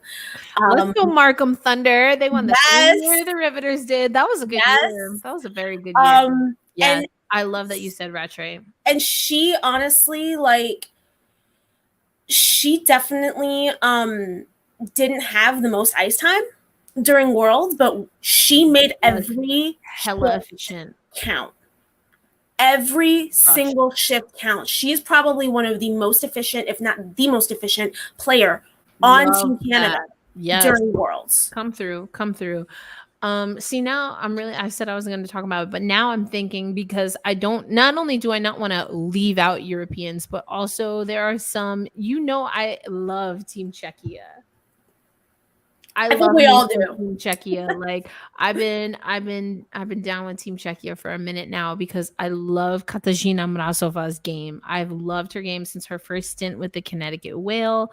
But also, I mean, Teresa Vanishova is electric. I love electric. And, like, she's been on, like, a slow burn. Like, Boston fans got to get to know her, T6 fans obviously, but like, low-key, yeah, she's that girl. Like, she is that girl, and so many people slept on her. I mean, while she was just quietly building this amazing little career for herself. And I mean, I think that I love that it was her who won it for the 6 in overtime, because I feel like it was just it was just such a good cap to what I feel has been such an amazing run for her. I think that comment was in terms of Jamie Lee Rattray. Yeah, I just saw that. That's Jillian Dempsey is another name. We want to talk about American players. Jillian Dempsey, I mean, I've been so, like, haterade on the Boston Pride. I've been drinking a lot of haterade on them over the past few seasons. But Jillian Dempsey is one of those players that, for me, I have always respected her game. I've always loved her as a player. She respects hockey so much.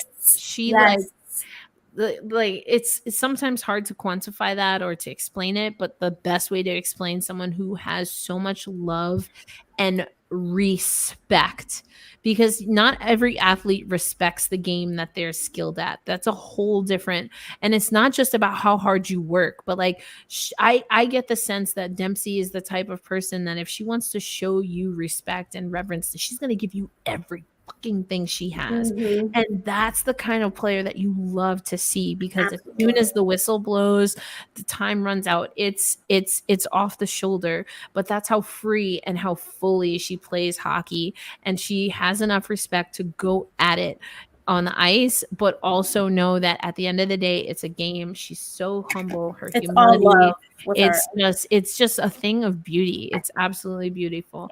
Do you sign Hilary Knight to a max contract? There are 18 players better than Hilary Knight. Okay, I think you're asking what I would do, or are you asking what's going to happen? Because those are two different things. Yeah, because we know what's going to happen. I think that I was talking to somebody about this, and they were like, they felt like the draft was put like that, or the free agency prior to the draft was kind of keeping Hilary Knight out of that draft pool.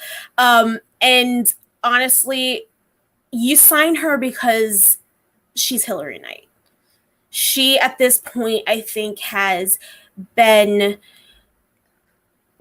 the face when it came to not just USA hockey, which again culminated in her captaincy this past year in Worlds, but she's been the face of USA hockey. She's been the face of the players movement.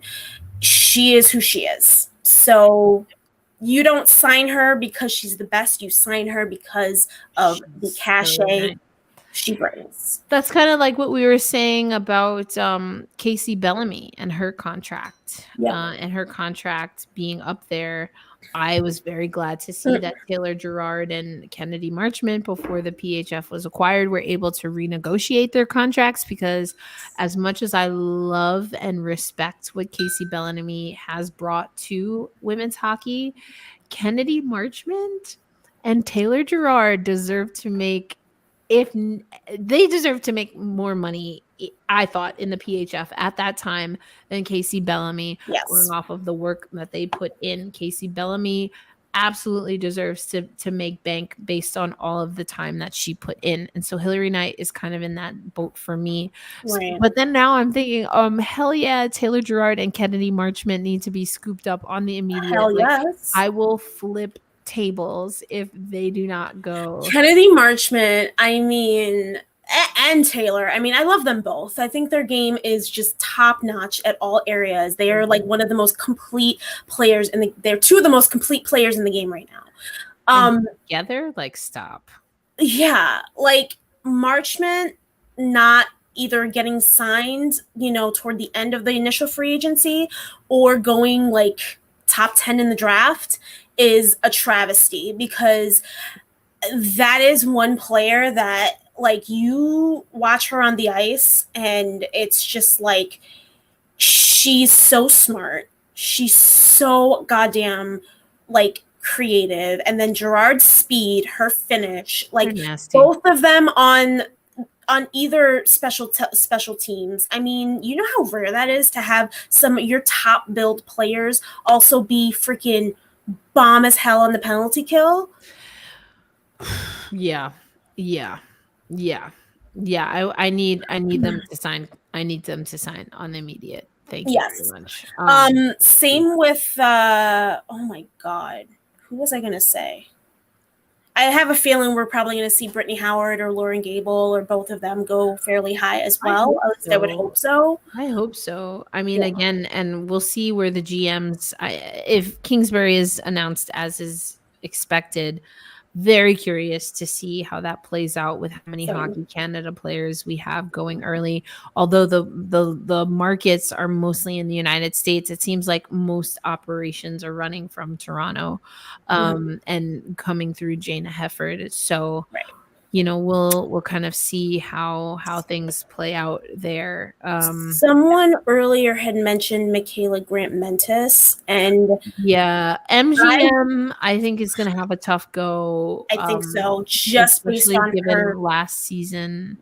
And how we talked about this before we knew that the PHF was going to get acquired, but that's what happens when, unfortunately, you play not only on a team that's struggling, but also, like, you're a player that has to do, because Michaela Grant-Mentis, I thought it was quite honestly ridiculous to have her as an MVP candidate for the PHF. I did not agree with that whatsoever. She did not compete with the top 3 players in the league. No.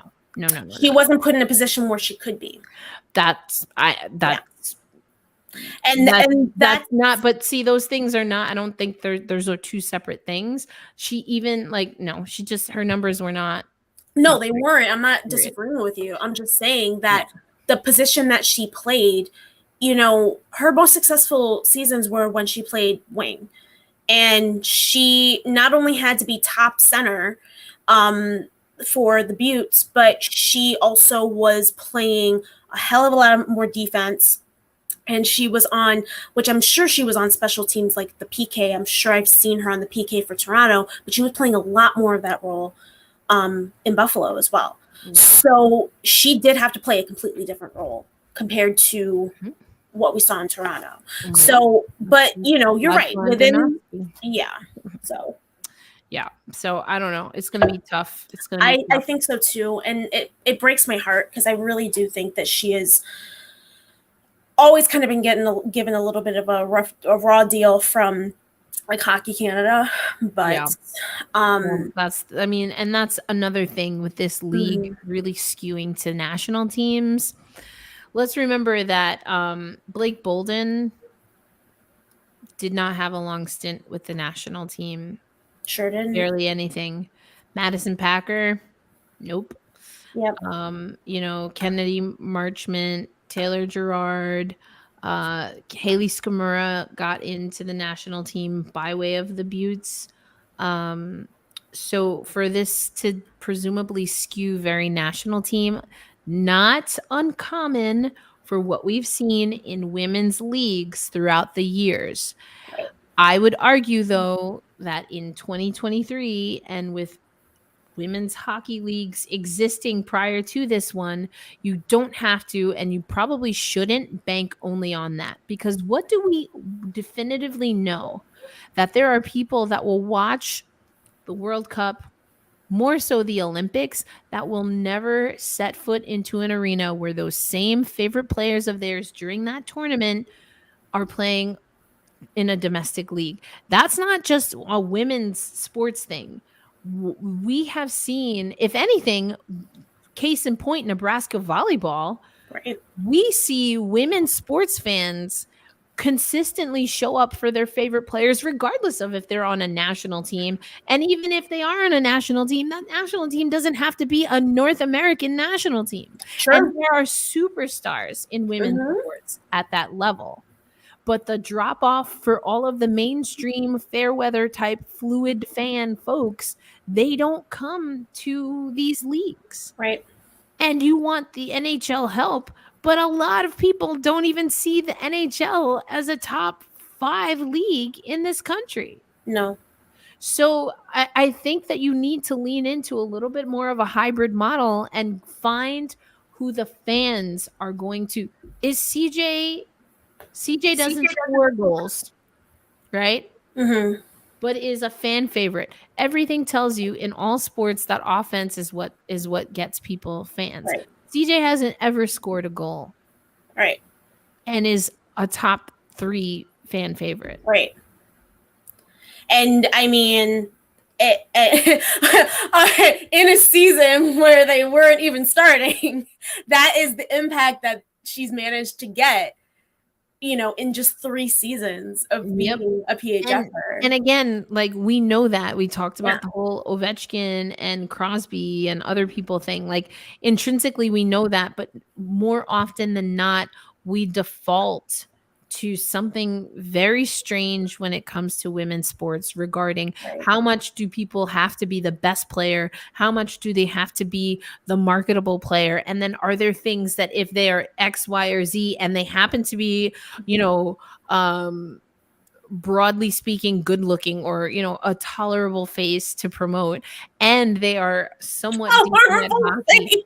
I mean, I'm just saying, like, because it's the target is always different when it comes to women.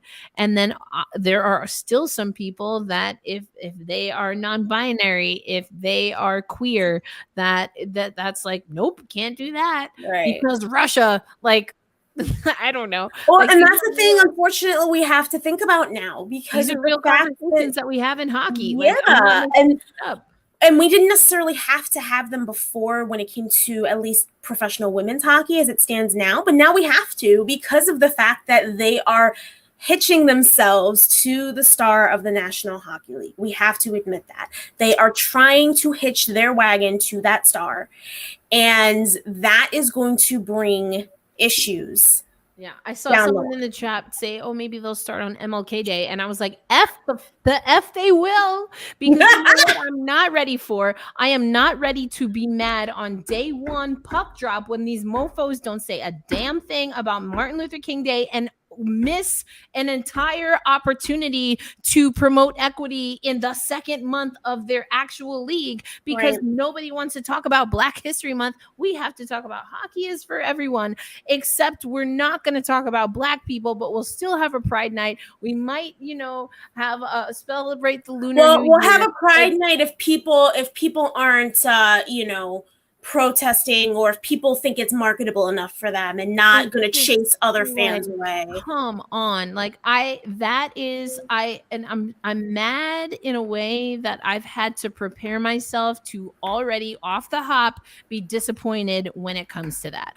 I'm not expecting shit when it comes to that. And that is so freaking sad. It's also hypocritical, if I'm being honest, and it's unnecessary. There are people that can absolutely be a part of that narrative and conversation, but they haven't been hired yet.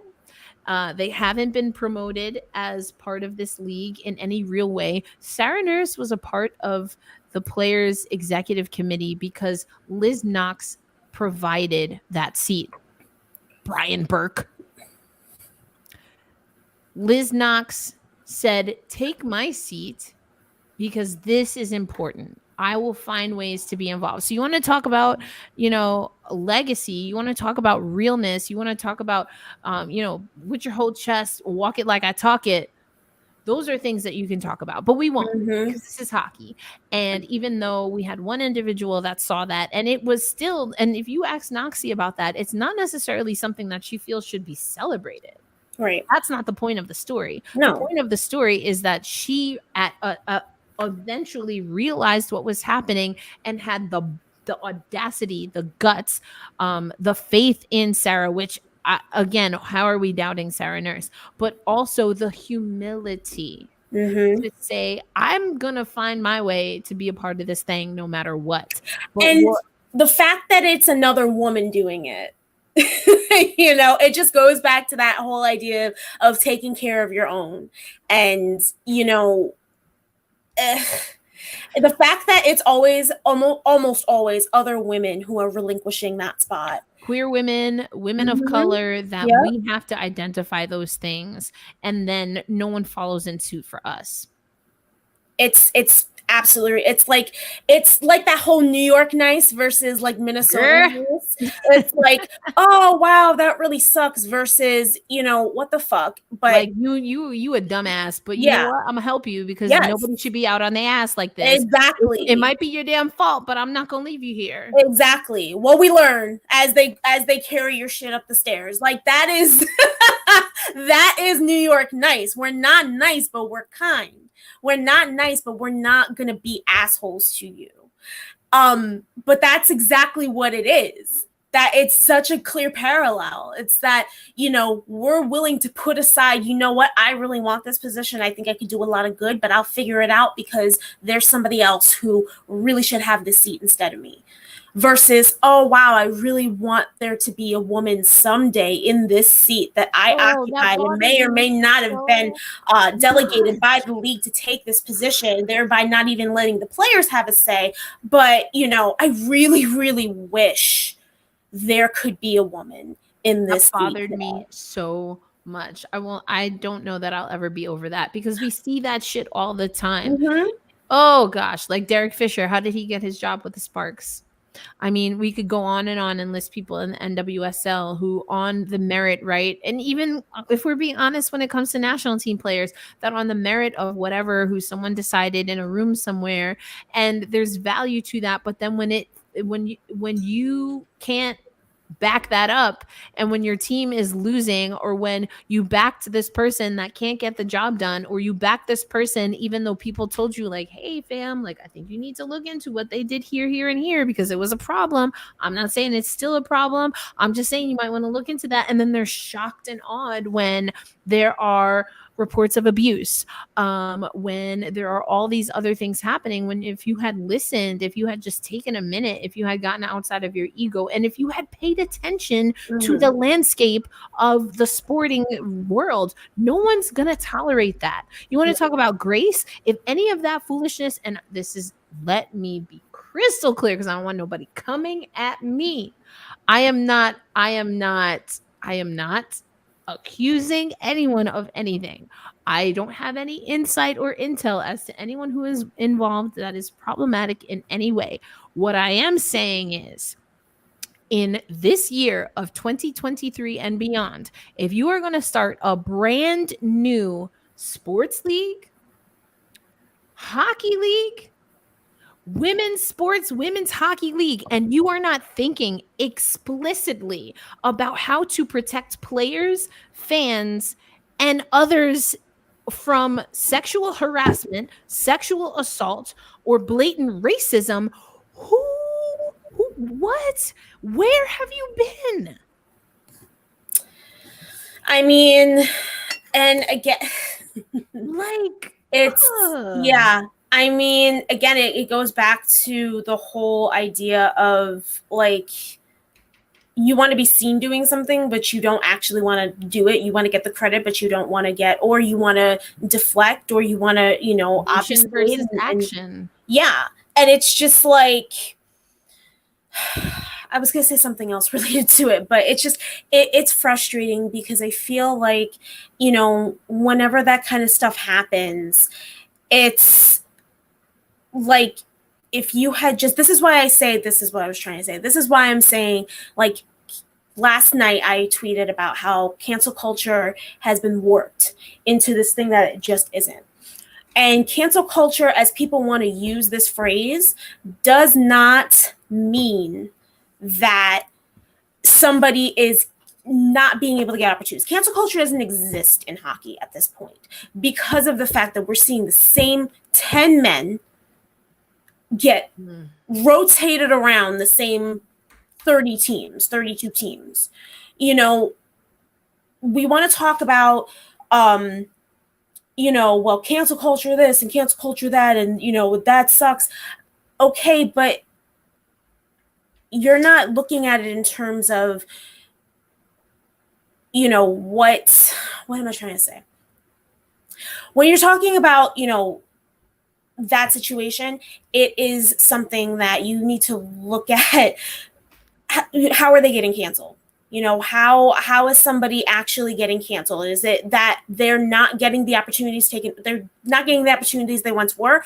Or is it that somebody decided that they were not going to support them any longer? Somebody withdrew their time, withdrew their presence until they figure out their shit, you know? Yeah. That's why, and, you know, typically you have to show some kind of actionable thing when it comes to, you have to show some kind of progress. You have to show some kind of action with regards to, you know, getting into somebody's, you know, good graces again, or whatever, what have you. And a lot of these people don't even do that. Yeah. I mean, again, early returns, I'm not confident that some of these things will be explicitly dealt with when it comes to this new league. Does that make it a bad league? I mean, I don't see it as that clear cut. I don't think that that's a logical way of breaking down what we're saying to all of the reasons that you just mentioned about cancel culture. I think it's an observation that we're making. Right. And I think, again, I've been very clear for the past few years, you don't need to start this league the way that the WNBA did almost 28 years ago. There's no need for that because the WNBA put in 28 years of work. You don't need to do what the NWSL did 11 seasons ago because they put in 11 seasons worth or 10 seasons worth of work.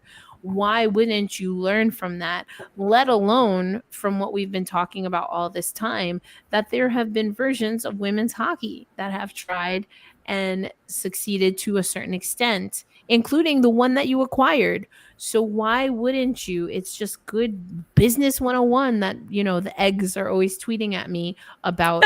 It's good business 101 to know fully the landscape. And there's not a piece of me that doesn't think that these business leaders know.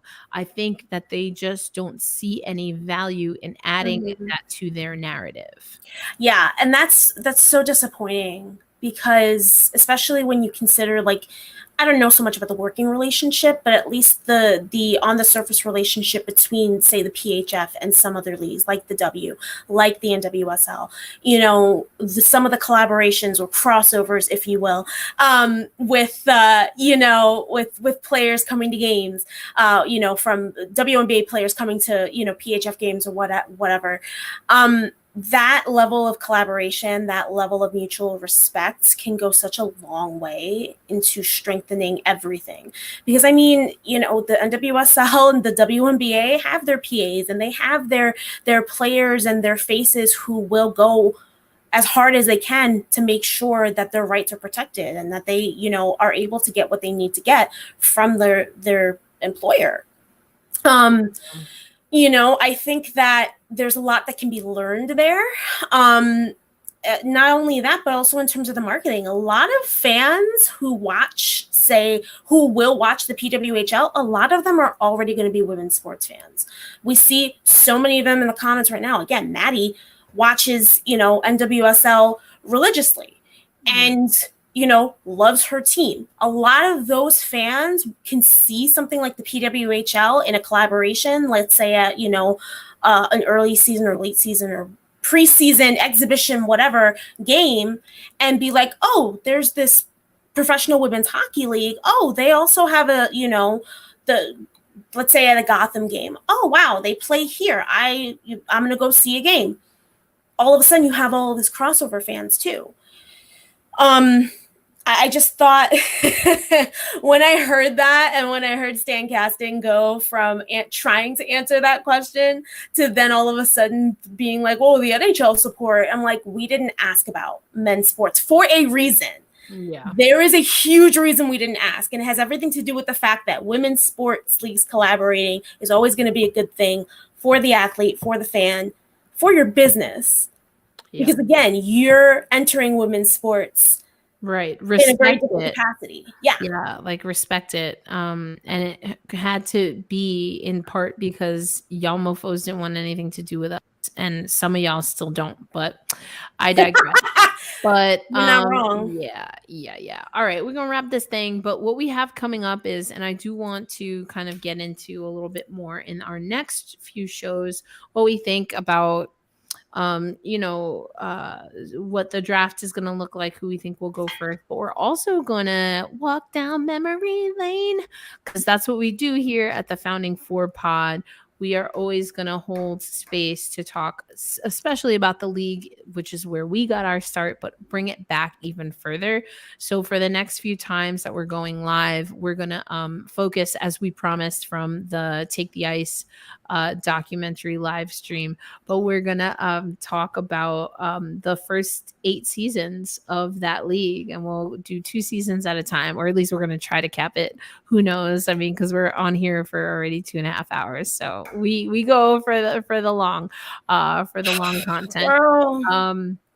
But that's what we're going to start doing while also giving updates about the PWHL. But thank you so much for everyone who joined us. This is our first stream in a little while. And just a reminder that every time we go live, we do have now the capability for super chats. So if you hear something that you like and you want to just be able to support not only us two as creators, but this show overall and Black Rosie Media, Super Chats is a great way to do that. So thank you so much for joining us, and we'll catch you on the next one. Peace out, everybody. Bye. All right. Oh my